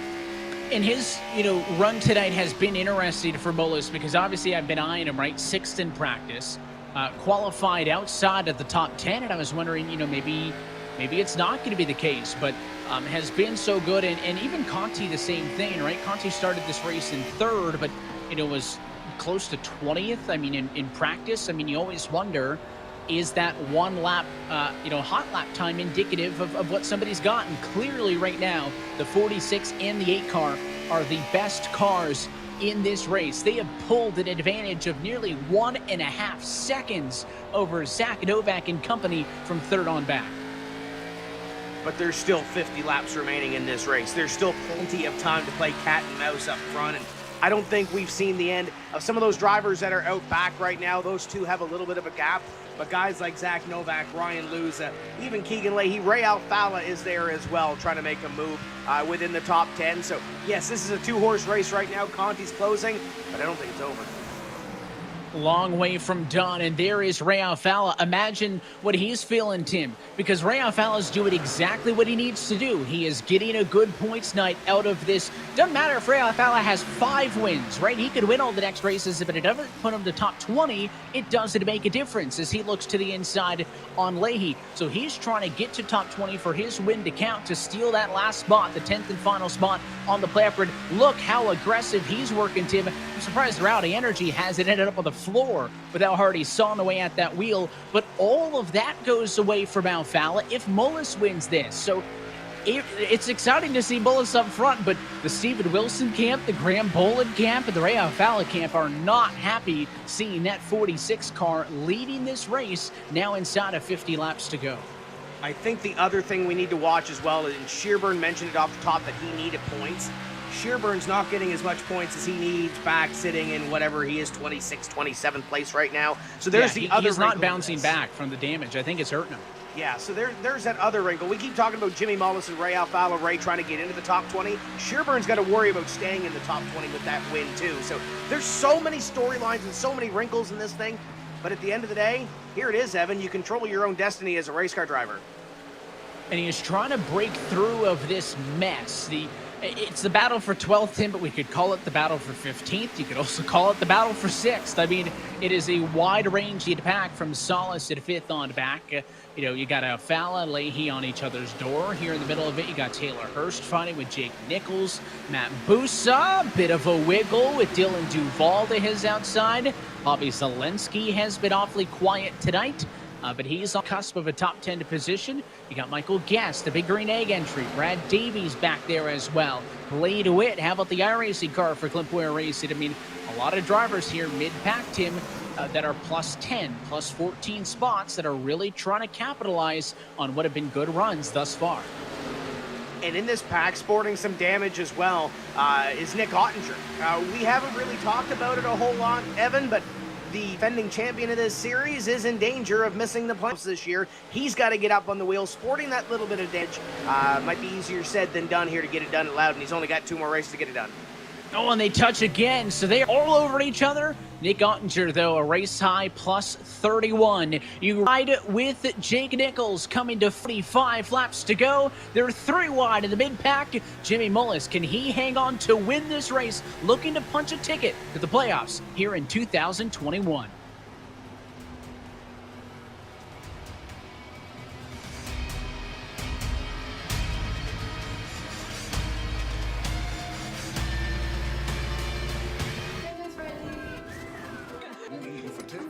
We've learned to savor the moments that were always there. And they never tasted this good.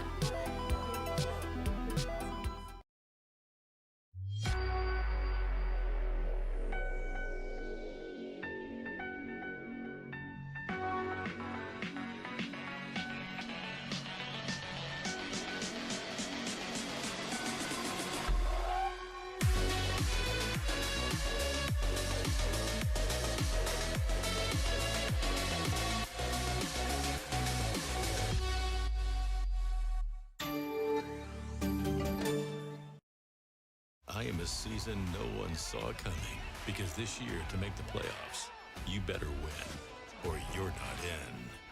I'm not certain what happens next, and neither are you.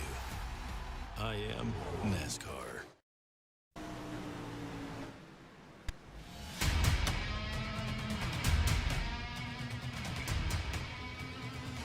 And back live for the virtual New Hampshire Motor Speedway coverage tonight is brought to you as always by Coca-Cola, the official fed refreshment of eNASCAR.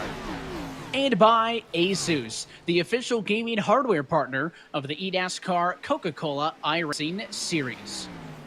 Well, this race is going down to the end. Lap number 110 going to be in the books this time by as we welcome you back into the broadcast alongside Tim Terry. My name is Evan Pasoko with Justin Prince down on pit road and Jimmy Mullis leading. You're not missing anything up front, Tim. He has pulled now a 4/10 of a second advantage over Michael Conti. 3 wide, though, in the battle with Ottinger there. That's the 75 of Booster trying to make the bottom work. Had a big slide there, won't work, but I don't think I've seen guys work this hard in a long time. Every corner, it seems they're on the edge of out of control. Oh, and there goes the 41 slideways. Nice save by Dylan Duvall. Could have been a lot worse than it was. I don't know how he didn't snack up about 15 cars right there, but it's starting to get to the end of this race, Evan, and the give is starting to go away. The take, you're starting to take a little bit more, and we saw a little bit of that right there. If direct, it would have been on me. I said they're on the edge, and they went over the edge. Here's the second look on the right-hand side of your screen. An exchange between Boland and Solis down into the corner. There's a bit of a touch on the left rear quarter panel, and That 55 gets sent into the messy stuff. Boland wins the battle for 6th. Vicente drops all the way to P8 after that exchange. And we're starting some of those drivers use a little bit of those full sends, lick the stamp and send it a little bit harder into these corners and pick up what they can, because the pay window starting to open now, Evan. You can start to see the end of the race, the light at the end of the tunnel, and these drivers know that. And it doesn't matter if you're running up at the front of the field trying to chase Jimmy Mullis, or you're running back here trying to pick up a top 10 run, or if you're Matt Busa trying to go to the infield every single lap. That still impresses me. Yeah, these guys have been putting on a show. More 3 wide, more contact. The 75 gives a bit of a nudge that time. Let's take a second look at what happened there, though, with Duval, Tim. The near incident down in 3 and 4. It was the touch from the 75. I think he got sideways. And look at the move by Bobby Zelensky as well. Bobby doesn't make that move. He drives right into the side of Dylan Duval. They wad up about a half a dozen race cars. Instead, he sidesteps it, gives Dylan the work to move. A solid 8 out of 10 save. That's a good piece of driving there. Yeah, it was kind of hard to see from that angle, but I think Taylor Hirsch might have just barely got in to the backup boost as they were all going. But, 5 cars going for the same piece of real estate is kind of difficult. There's the 75 once again, right ahead of the 21 of Lowe. Those two have been the, I don't want to say bottom feeders all night long, but if you're looking for somebody to drive on the apron in 3 and 4, those two are probably the best 2 candidates. But I don't know how they can do it both when they're side by side. That's going to be difficult. I was just thinking, Tim, you mentioned bottom feeder, and so now I can't stop thinking about the lobsters again. Is the lobster a bottom feeder? I'm not sure where it travels in the ocean. All I know is when it comes up and you put it in the pot, it tastes fairly good. And keep fingers away, right? Yeah, absolutely. Well, just sticking with the New Hampshire puns and talking about lobsters tonight. Here's Bobby Zelensky's on board. I mentioned a little bit ago we haven't talked much about the 83 tonight. Started 11th. He rides right now in 14th, but wants to make up spots. And again, Vicente is on 10-lap old tires. Remember, he pitted before the yellow came out when everybody else came down pit road. So he stayed out, got track position. He's at the disadvantage, Tim. Even on the ovals, Bobby Zelensky is still using that open-wheel formula-style rim. Whatever makes it happen, whatever gets it done is the easiest thing to do. And Bobby's got that little bit of the head lean and trying to focus here and get what he can in these remaining few laps. Maybe get a top 10 run out of this thing and move on to 2 weeks' time at Watkins Glen and pick up potentially another win and kind of stop the streak that Mitchell DeYoung has at the road course. And we keep talking about Watkins Glen being the next points race, but Evan, we've got another race in between there too. Yeah, we're not going points racing again until August the 3rd. Second last race of the regular season when we go road course racing for a 3rd time at Watkins Glen. But we've got the All-Star race coming up 2 weeks' time, Tuesday, July 27th. You are not going to want to miss that one. And then 1 week after, we go back racing for round number 13 from Watkins Glen, Tim. Just when all of the action and the stress is ramping up, you put the All-Star race out there, you tell them to go have fun, but I don't know if they're going to be able to de-stress at all. Look at this again, 3 wide. Davies down to the inside.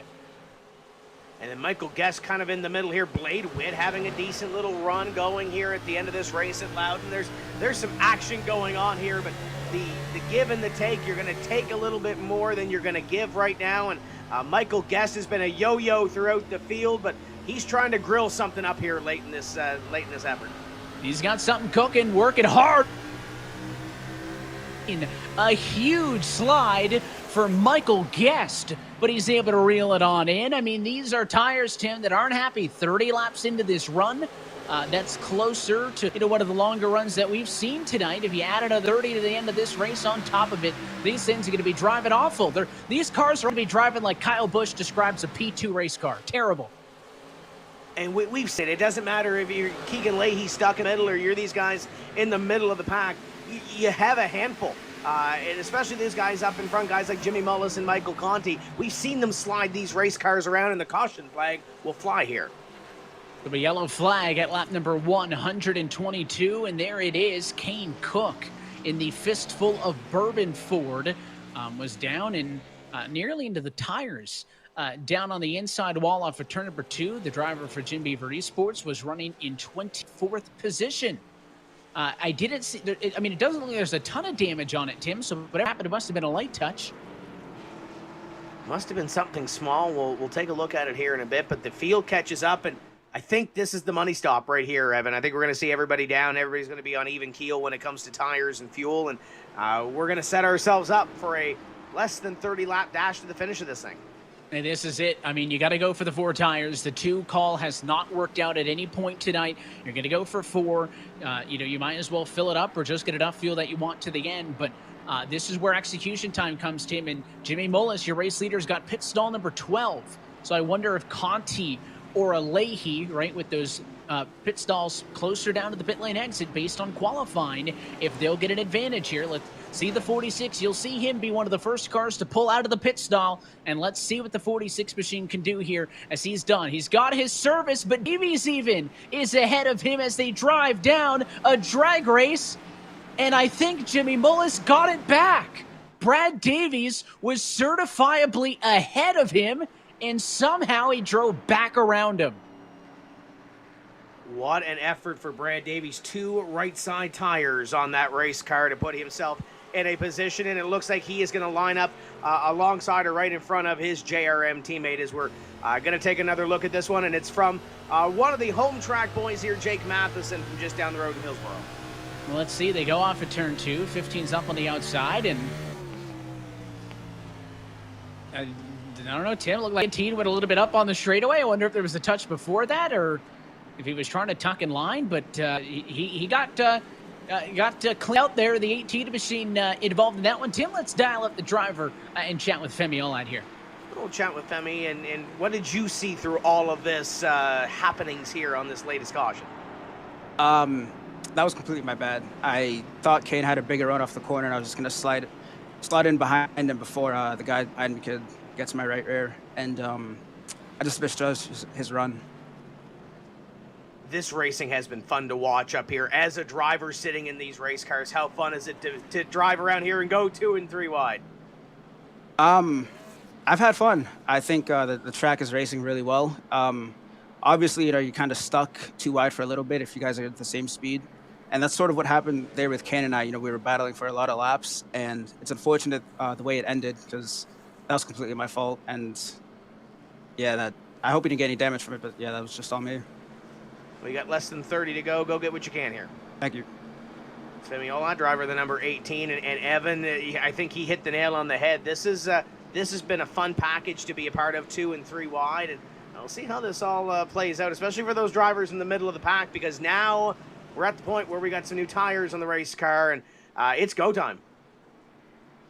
It is time to figure this one out. Could be the last restart on this one. Justin getting ready for one inside of 30 laps to go, and Steven Wilson's got a lot of pressure now up front, having stayed out. And essentially the game plan for their side was to do what the field didn't want to do. A big gamble from them. They are down to their final set of tires that are in the pit lane, but they are unsure still if they will pit again. He decides to stay out. So does Bose, so does Cook. Those are the drivers on 34-lap-old tires. For the first driver with freshies is Jimmy Mullis, his number 46 Toyota that is to the outside of row at number 2. Pace car down it in with 26 laps to go. Green flag is back in the air. Bose leads to 1, but here comes Mullis slicing to the inside on Wilson. He's going to have all the speed through turn 2 to the inside. They're 4 wide behind, but Jimmy Mullis looks for the race lead. On fire, though. Here comes Conti down to his inside. Conti ships it in. He knows he has to go. Jimmy Mullis is going to take the lead off of turn number 4. New leader 46, Jimmy Mullis. Caution is out. Quick caution. Big. Oh, that is the whole field. They're still wrecking on the front stretch. Normally, Tim, it takes us a few seconds to realize the wreck, and they're pulling it away. That time, we called the wreck, and they were still piling into it. Yeah, there's a lot of damaged race cars, and I'm sure there's going to be a lot of hurt feelings through that one. The 4 of Ryan Lewis that kind of intrigues me here. They were 4 wide going down into turns 1 and 2 on the restart, and he was the one that kind of got shuffled out of line, and it looks like there was a little more shuffling to do after he got put up the racetrack. Yeah, they were 4 wide, and this is a wide racetrack, but you can't really do it on corner exit. No matter what line you're in, you do want to swing it out to the outside wall, and It looks like Luza, as you mentioned, was the first driver around, and mainly because of that pit lane wall in the front stretch, it just chokes everything up that we could have done. Let's take a perspective of this one, and we look at the replay from high above into 3 and 4. There's Luza on the top. He moves up to the number 15 machine there of Cook, and right there's the touch right on the tire, Tim, sends him into the fence, and then it is on from there. In fact, Luza straightens the car out, and they kept wrecking further down the racetrack. Yeah, when they're 3 wide coming at you, it's kind of hard to avoid. That racetrack is only so wide. You got plenty of room to move around here, but it comes up right in a hurry when they're 3 and 4 wide trying to get by you. So now we slow things down, get set for a restart, and Jimmy Mullis gets away with one. You can see him up front. But the Ford machine forced down to the pit lane, Tim. That's Ryan Luza after the contact. Well, Ryan, that restart wasn't optimal. What happened from your vantage point? I don't know, just a bunch of guys on no tires and nowhere to go. Got sent 4 wide into 1, lost a bunch of spots, almost got wrecked off of 2, and then 3 wide off of turn 4, got wrecked there. I don't know, just a big mess, and I was riding there, having the point stay that I needed, and this is definitely not what we needed. So now, I don't know, have to have 2 really good runs here to solidify ourselves in the playoffs, and just really bites after, just riding comfortably for a top 5 the whole race. So now we just gotta look forward to the Glen, see what we can do there, and hopefully make the playoffs. This definitely does not help, though. We'll get it fixed and go get what you can. Thanks, son. That's Ryan Luza, and a tough break for him, and he even talked about the .7. It might not seem like it's a whole lot of it, but there's a lot to think about here. A lot to think about, especially under the yellow. That's all you're going to be doing. Of course, I hope you're enjoying tonight's action. For more information on how to start your sim racing career, you can log on to iRacing.com today to learn more information. With iRacing, every day is race day. And of course, after tonight, only 2 races left in the regular season for the eNASCAR Coca-Cola iRacing Series. And if you want to stay in the loop with the schedule, the standings, any of the information on how to qualify for this series, log on to iRacing.com/eNASCAR today. So the lights are on top of the pace car, Tim. Michael Conti nearly kind of hook up on Jimmy Mullis, took the race lead away. Instead, the yellow comes out with the 4-6 in front. So you do have a buffer for these top 2, right? Bose and Wilson on the second row, 40-lap old tires, likely to slow down the likes of Davies on 2 tires, Novak on 4. So it is really going to be the Jimmy Mullis and Michael Conti show for the race win here. This time we'll do the restart with 21 to go. Just throw them all into the corner and see who comes out on top, because that last restart was quite wild. I have a feeling those 2 up in front have battled already. We'll see what happens with these guys behind, trying to take everything they can here with 22 to go. Pace car down and in. Could this be the final restart of the night? It is a fantastic jump for Jimmy Mullis. He's got the run down to turn number 1.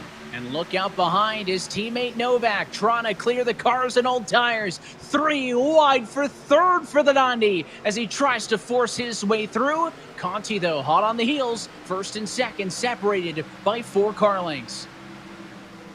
3 wide as they work down into the corner, and Michael Guest trying to make it happen. Graham Boland and Matt Boos is already 4, maybe 5 wide here.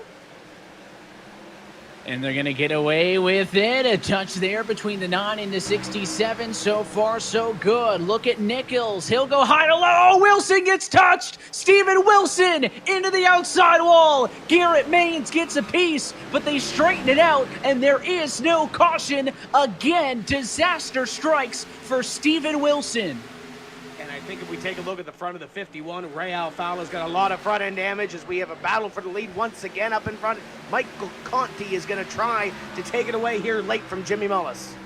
He wants to keep him honest. The gap last time by grew in favor of Mullis by just 6/100ths of a second. These 2 cars, the class of the field. Novak in the distance at a best P3 from him tonight. Davies working the 2 tires. He maintains the number 4 spot on track. But what a story and what a different situation, Tim, for the drivers leading this race. In the instance of Michael Conti, he's already a winner, but he is in the lower half of the winners in the points. So it's not necessarily uncomfortable as the yellow flag comes out. We'll hold that thought. Garrett Maines is torn up in turn number 4. The front end, Tim, is not missing from this incident. It had been missing, but he is the car involved, I promise. It's been a tough couple laps for Garrett Maines to try to keep that thing back together after getting a little bit of a shot in the shorts, I believe, from behind. And now we'll throw the pace car back out. We'll throw them under caution, and these guys will have a little more time to try to think what's next here, because this racing has been intense.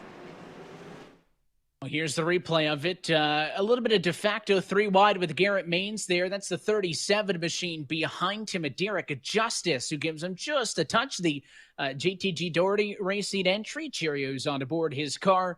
Not a cheery result for that one. Gets into the 2, turns him around.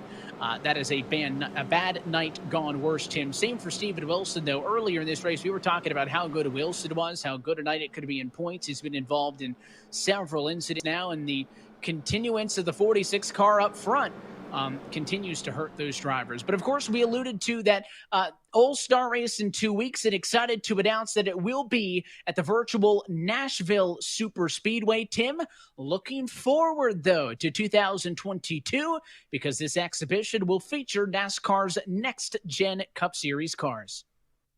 It's always great to see these drivers get into another vehicle and get on another racetrack that we haven't seen before. We kind of saw it last year with the All-Star race, because I believe it was the trucks at North Wilkesboro? Different combination. And these drivers, again, are going to have to be up on the wheel and maybe come out of their comfort zone a little bit than what we're used to on these Tuesday nights. Excited to see who can come out on top and who puts in the time and the effort and, walks away with a little bit of cash. Well, let's talk to him with the race leader, Jimmy Mullis, pacing inside of 20 to go.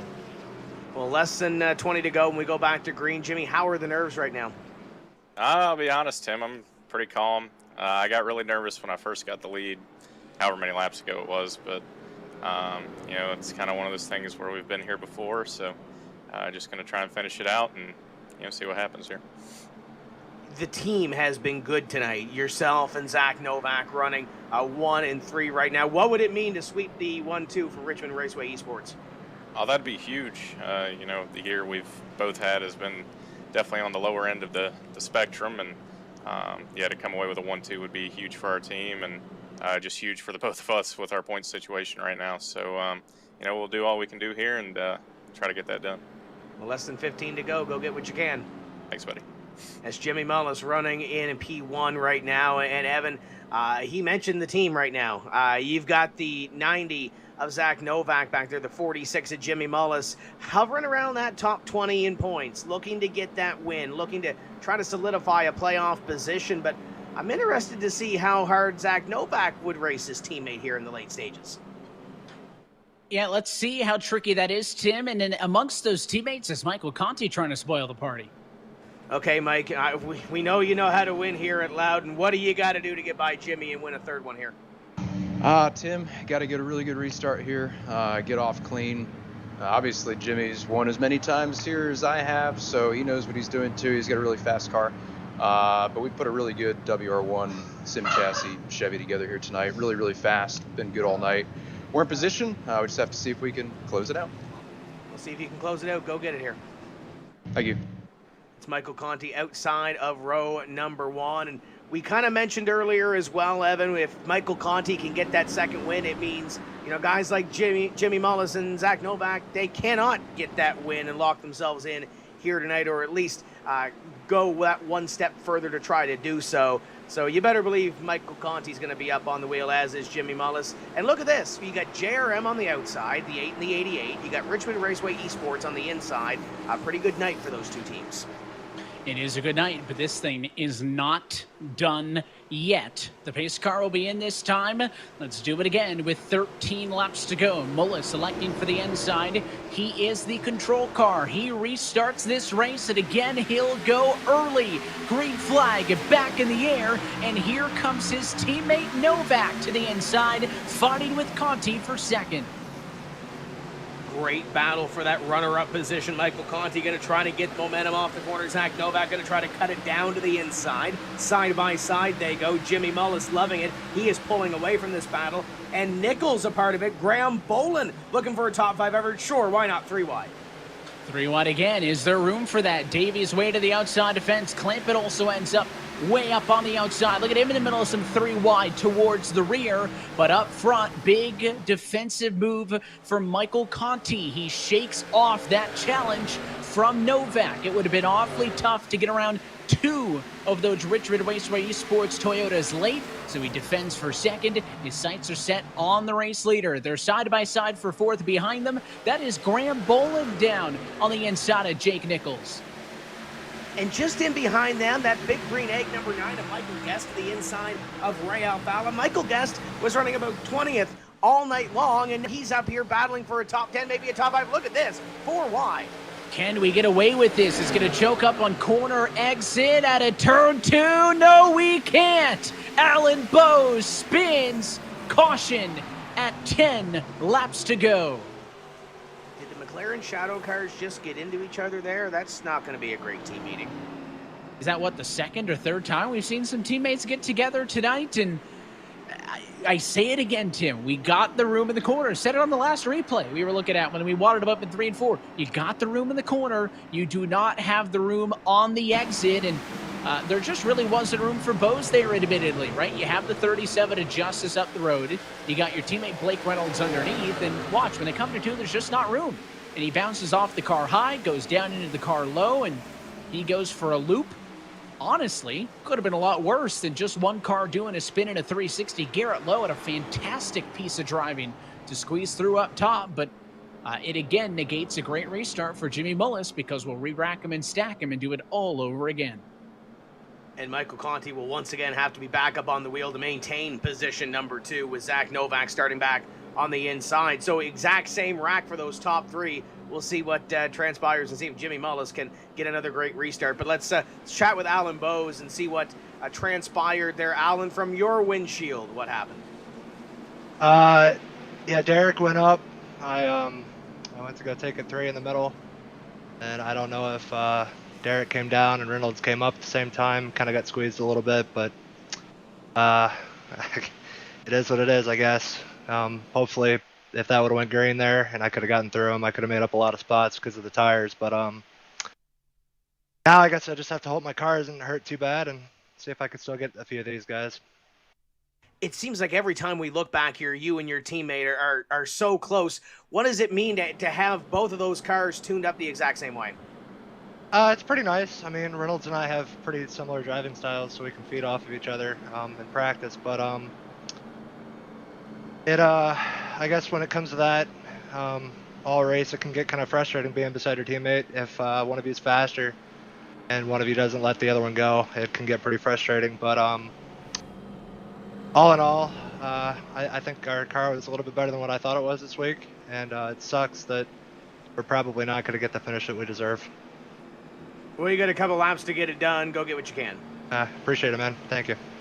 That is Alan Bowes, driver of the number 67, and a tough run, Evan. A couple more laps, though, to see what he can get out of this thing. And there's a lot to fight for late in this race for Jake Nichols. Tim comes into tonight in the 20s in the points. He's got a real good run going right now. You know, Jake, we've been talking about the Richmond Raceway Esports cars and JRM, but Mode's had a pretty good night as well. You currently leading the 2 Mode cars. What do you got to do here to sneak away with the win? It's going to be hard with those 2 teammates there. They're going to be on top of it here, especially with Conti right in front of us. But, you know, our Mode Media House Mustang has been on rails this race, and we finally got some good restarts and really sent it on the inside one time on the apron and another time 5 wide top and got us in track position. But it's finally showing. We've had some rough weeks here lately, especially with the Road America money shift. But hopefully we can show off here and get us a PB in the series personal best, which is 4th currently. But hopefully we beat that. Outside starting position, what do you have to do on this restart to make things happen? We just got to nail it. The 2 teammates are going to hit it together, and I don't think there's going to be any beating them on the restart. But what I'm hoping is that the 90 of Novak here can't clear Conti, and maybe I can swing around his outside and get me in a good spot if there's a late yellow and, well, later yellow, and be in the 3rd spot on a restart late. But we're going to make the most out of everything here and hopefully come out of here with a top 5. Go get it. Thank you. Jake Nichols running in the top 5, and Evan, he's running in fourth, that personal best, and worked away at it. We'll see what he can do here on these final couple of laps. Yeah, who's not to say if there's some fireworks, P4, it's within striking distance. Not a bad place to be for another late race restart. This time, when the pace car dives down at it, we'll have 6 laps to go from New Hampshire. Green flag back in the air. Not as good of a jump this time, though, for Novak. He'll try to get to the inside of Conti. The fight's going to be for second, but watch what that 8 car can do on the exit of turn 2. Oh, a horrible middle for the 90 of Novak. He kind of had to back it up a little bit, allows Conti to get there. Here comes the 24 of Nichols. He's got company, though, with Graham Boland to the inside, trying to roll the top. Oh, 3 wide. We've seen enough of it already. Caution is out on the speedway. They were about to get racing there for that spot. Well, they were about to go, and I keep thinking that with all these restarts, it just gives Mullis an opportunity to, not have a good race, right? To make a mistake. He's been so good so far, but I wonder if they're helping out Conti, giving him opportunities to get better jumps.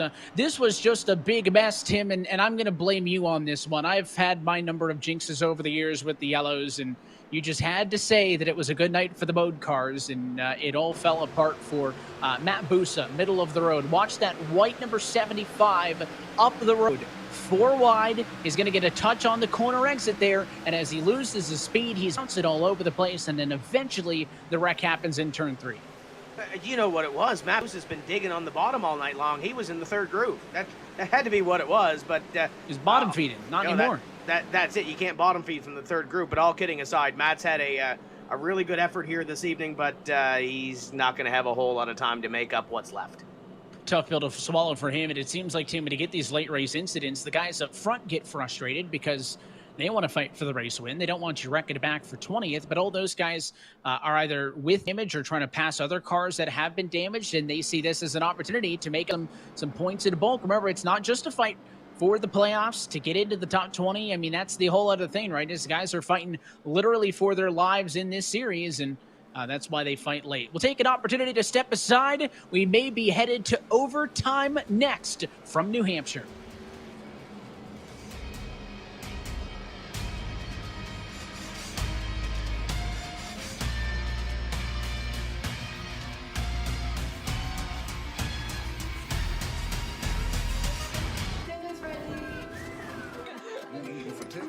We've learned to savor the moments that were always there.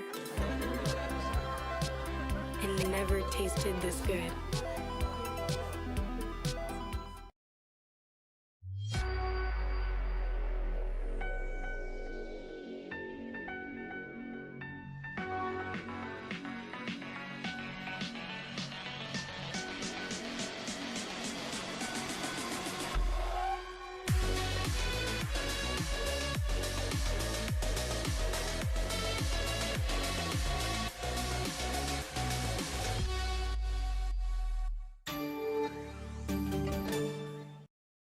I am a season no one saw coming, because this year, to make the playoff, you better win, or you're not in. I am not certain what happens next, and neither are you.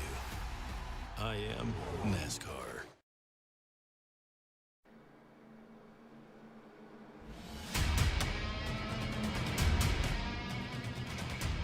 And back live from the virtual New Hampshire Motor Speedway as we are set for a green-white checkered finish. You're watching round 12 of the eNASCAR Coca-Cola iRacing Series.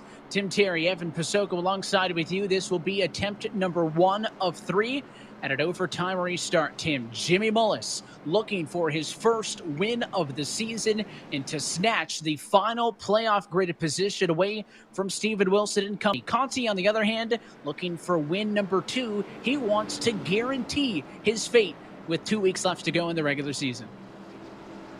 And I don't think this is the last one we're going to see. I don't want to jinx it, but the racing that we've seen in the middle, the back of the pack, has been absolutely intense. If you're Jimmy Mullis, I kind of like these 2-lap dashes because you've been really good on these restarts. If you're Michael Conti, you're going to try to throw him off the game, but it might be easier said than done. The Sunoco number 46 has been looking pretty stout on these restarts. And he's got his teammate behind him. Watch what Novak can do. That's a big part of this equation as well. Pace car down and in. Green flag flies with 2 laps to go. And Mullis has got the jump he needs. Novak going to bother the 8 just for a little bit. And that should allow the 46 to get some distance. He had some pep on that restart, did the 90, as Zach Novak goes to that inside. Conti going to have that run at a 2. Down the back straightaway they go. Nichols going to hop to the outside of the 90. Conti clears them, battle for third. Can they get to the white flag? They need to come to the start-finish for this race to be official. It's Nichols clearing Novak in a battle for third, but it'll become the for second with 1 lap to go. Nichols want to run to the outside. Michael Conti making a statement here, but the statement might only be for second. Jimmy Mullis trying to pull away off 2. Side-by-side stack 3 deep behind them. Winner in 2018, winner in 2020, and dominating late in this one. Jimmy Mullis going to get his 3rd straight New Hampshire win and take over the final spot in the playoffs with 2 weeks to go. New Hampshire belongs to Jimmy Mullis. Oh my goodness, what a wreck behind the leaders. That's big. Dylan Duvall got some air in that one. I saw Brian Schoenberg slamming on the wheel, but it's all behind Jimmy Mullis. What a show by the 46 at the end. This winning moment brought to you by Coca-Cola. You could see the smile. You could see the sigh of relief, Tim. There was so much talk about him into this. He won the last 2. Could he win a 3rd straight New Hampshire one? Arguably, where this falls in this playoff picture, the biggest of his career, and he did it. Had to work through the field from 12th on the grid, but he has done the job. Jimmy Mullis celebrating at New Hampshire Motor Speedway for a 3rd straight season. He is Mr. New Hampshire, Tim, and at least for this moment in time, Jimmy Mullis is on the playoff grid. Don't wreck the race car. We need it. Well, I guess we don't need it now, but he's been getting good at these burnouts and celebrating on the front straightaway here at Loudon, and does it one more time for a 3rd straight time that we've been here to New Hampshire. He is oh so good. He had his teammate lined up behind him to help him. All those restart attempts, though, were simply opportunities to throw it away, and he maintained his composure, stayed picture perfect, and he parks it. I don't know how many times, Tim, in series history a driver has won 3 straight times at the same track, but it's got to be an awfully short list if there's anybody else to do it. And what a way to do it. On the biggest of stages, under the brightest of lights, Jimmy Mullis will leave tonight as the 10th and final driver in the eNASCAR playoffs. His work is not done. He's got 2 weeks to survive still, but it is an incredible story for the driver of that Sunoco number 46 Toyota. And let's talk with your race winner. Jimmy Mullis is a winner one more time here in this series. 3 in a row. Talk about the emotions on that last restart, Jimmy. Man, I was shaking, to be honest. Man, it's unreal. There's a lot of emotions right now. I've had a pretty rough year, on and off the track, and this last week or so has been really tough. So to pull this off is huge. It's huge for our team. It's huge for Richmond Raceway Esports, and I couldn't be happier to be back in Victory Lane here at New Hampshire. I love this place. And like I said, before the race today, this place has been really good to me, and, it did it again today. So I don't even have any more words to describe it. What is it about this racetrack, though, that makes you so good here and, puts the rest of the field on warning that the 46 car is going to go to Victory Lane every time we get here? I don't know, man. It's just the short track style of it. I grew up on iRacing, so to speak. I started on here running nothing but short tracks. So just having that experience, I guess, is what helps me so much. I just love this style of racing. And to add on to that, my setup builder, Taylor Hirsch, is an insane setup builder for short tracks. And I know every time we come here, we've got a piece to, that we'll have to race with. So I'm so thankful, man. And this is incredible. Huge win. Go celebrate. Thank you, guys. That's Jimmy Mullis, a winner once again here at Loudon. And we're going to move to a guy that gets a personal best in the eNASCAR Coca-Cola iRacing series. It's Jake Nichols. And Jake, the restart at the end to the outside of Michael Conti. Put that power move. You know, man, it was crazy. I knew we had to get around Novak. I felt like if we got to his outside, we had a chance at something. And man, our Mode Media House Mustang tonight was on rails.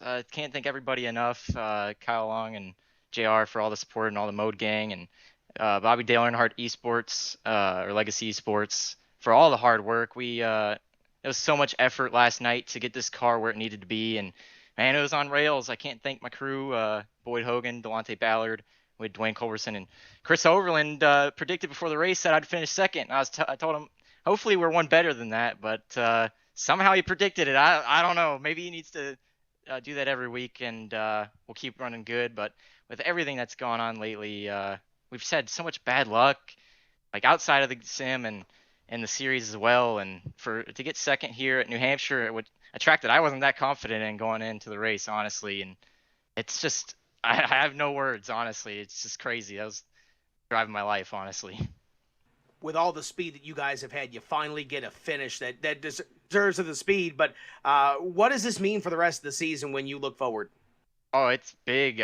We needed a good points race. We've needed one the last 3 races, and we just keep getting involved in other people's drama until Road America when it was my own. But to finally just have good restarts and to be confident and just it really helps with confidence going forward that I know that I can get the job done, when we have a good car. So we have more cars or better cars than we've had the last few years. So I'm hoping we can get one better eventually, and hopefully he get a win before the end of the year. But shout out to Matt Busa for showing me that apron line all race, because he was flying down there.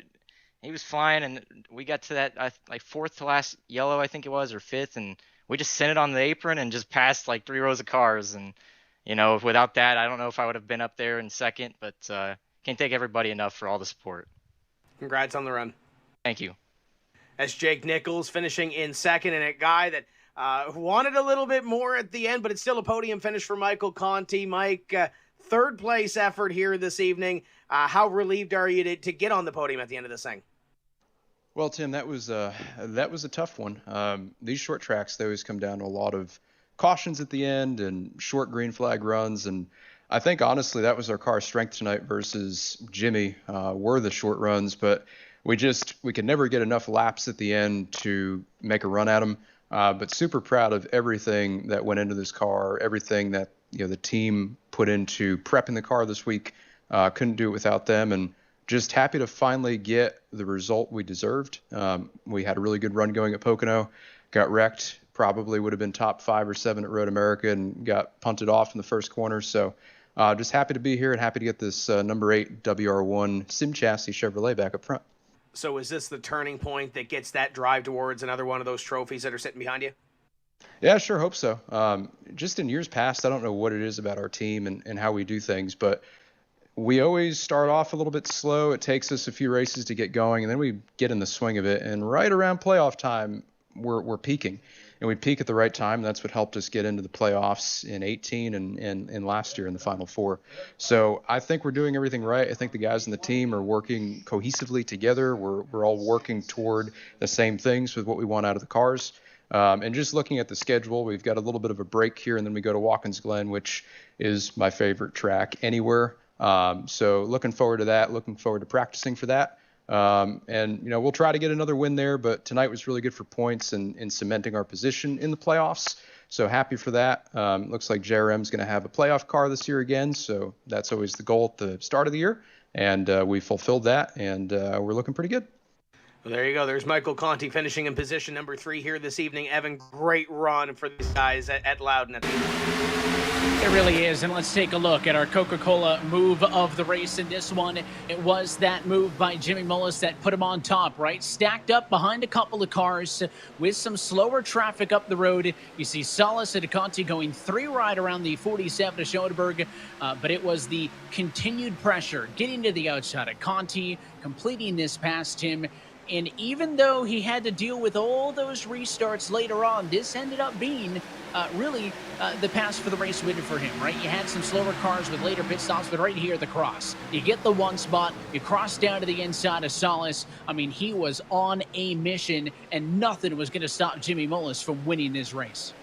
And I think Mike knew at that point too, because Jimmy went to the outside of Mike and was able to get to the inside of Vicente and make that move and set it up right here to clear him and take that position away. And they all battle in behind. You have to really make that move. It's on the edge of trying to make it. And Jimmy Mullis was able to do so to the outside of Conti, to the inside of Vicente, and eventually take the lead in the win. Worked hard, made the pass, never looked back. Jimmy Mullis is the 11th different winner in 12 weeks here in 2021. Let's take a look at our Coca-Cola full race results. A couple of duos up there. Of course, Mullis with the win, a career best for Jake Nichols. But Michael Conti, P3. You got his teammate Brad Davies down the line as well. I got the Richmond Raceway Esports cars and Zach Novak with a P4. Graham Bolin, a great night. He came into tonight hoping that there was going to be a playoff spot in points. He now has to turn his focus towards race wins. And how about Mitchell DeYoung, your two-time race winner, Road America from 2 weeks ago. Tim, he sneaks in for a top 10. Yeah, you look back, you got Keegan Leahy, Nick Ottinger. Blade Witt was up in the top 10 near the end of that one, came home in 13th. Great effort for him. Casey Kerwin, Anthony Burrows. Never spoke about him all night long. Started at the second half of the field, came up to 15th. Kane Cook, late in the race, had that incident, comes back to 16th. Zach Nichols, Taylor Hurst, Bob Ryan, and Garrett Lowe to 20th. Continuing on through, this is where it got really messy, Tim, all night, especially coming to the stripe. Justice, Duval, Sherbert, Bose, and all at your top 25. Bobby Zielinski drops down there, Garrett Main, Stephen Wilson. I mean, those are some names that had really good runs going on earlier in the evening. Yeah, and you look at the back of the field, Logan Clampett, Vicente back here in 32nd, Ryan Luza, 33rd. Matt Busa was running near the front of the field. You got some drivers here that were doing work early and didn't get the finishes that they had with all the speed that they had, and all the way back to guys like Nathan Lyon, Ashton Crowder out early in the race. A tough break for some of those.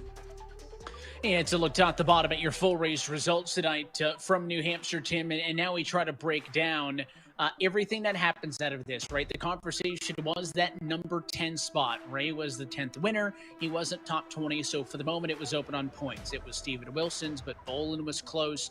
And Jimmy Mullis, we knew coming into this, had a really good chance to win this race. But I'll be honest, he surprises me a little bit. He was very quiet in the opening half after starting outside of the top 10, but he really put it to him when he got up front, and it's incredible stuff. We talk about unique tracks like this, right? Sometimes it just clicks with somebody. But to get 3 race wins in a row at the same track is pretty unheard of stuff, and great run out of Mullis and both of those Richmond cars as well.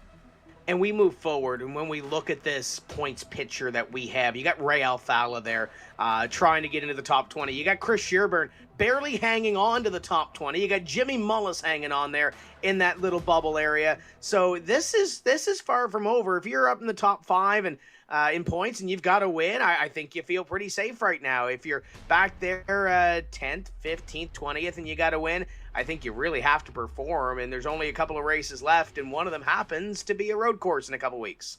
In Ray Alfala, just looking at my standings, 7th tonight.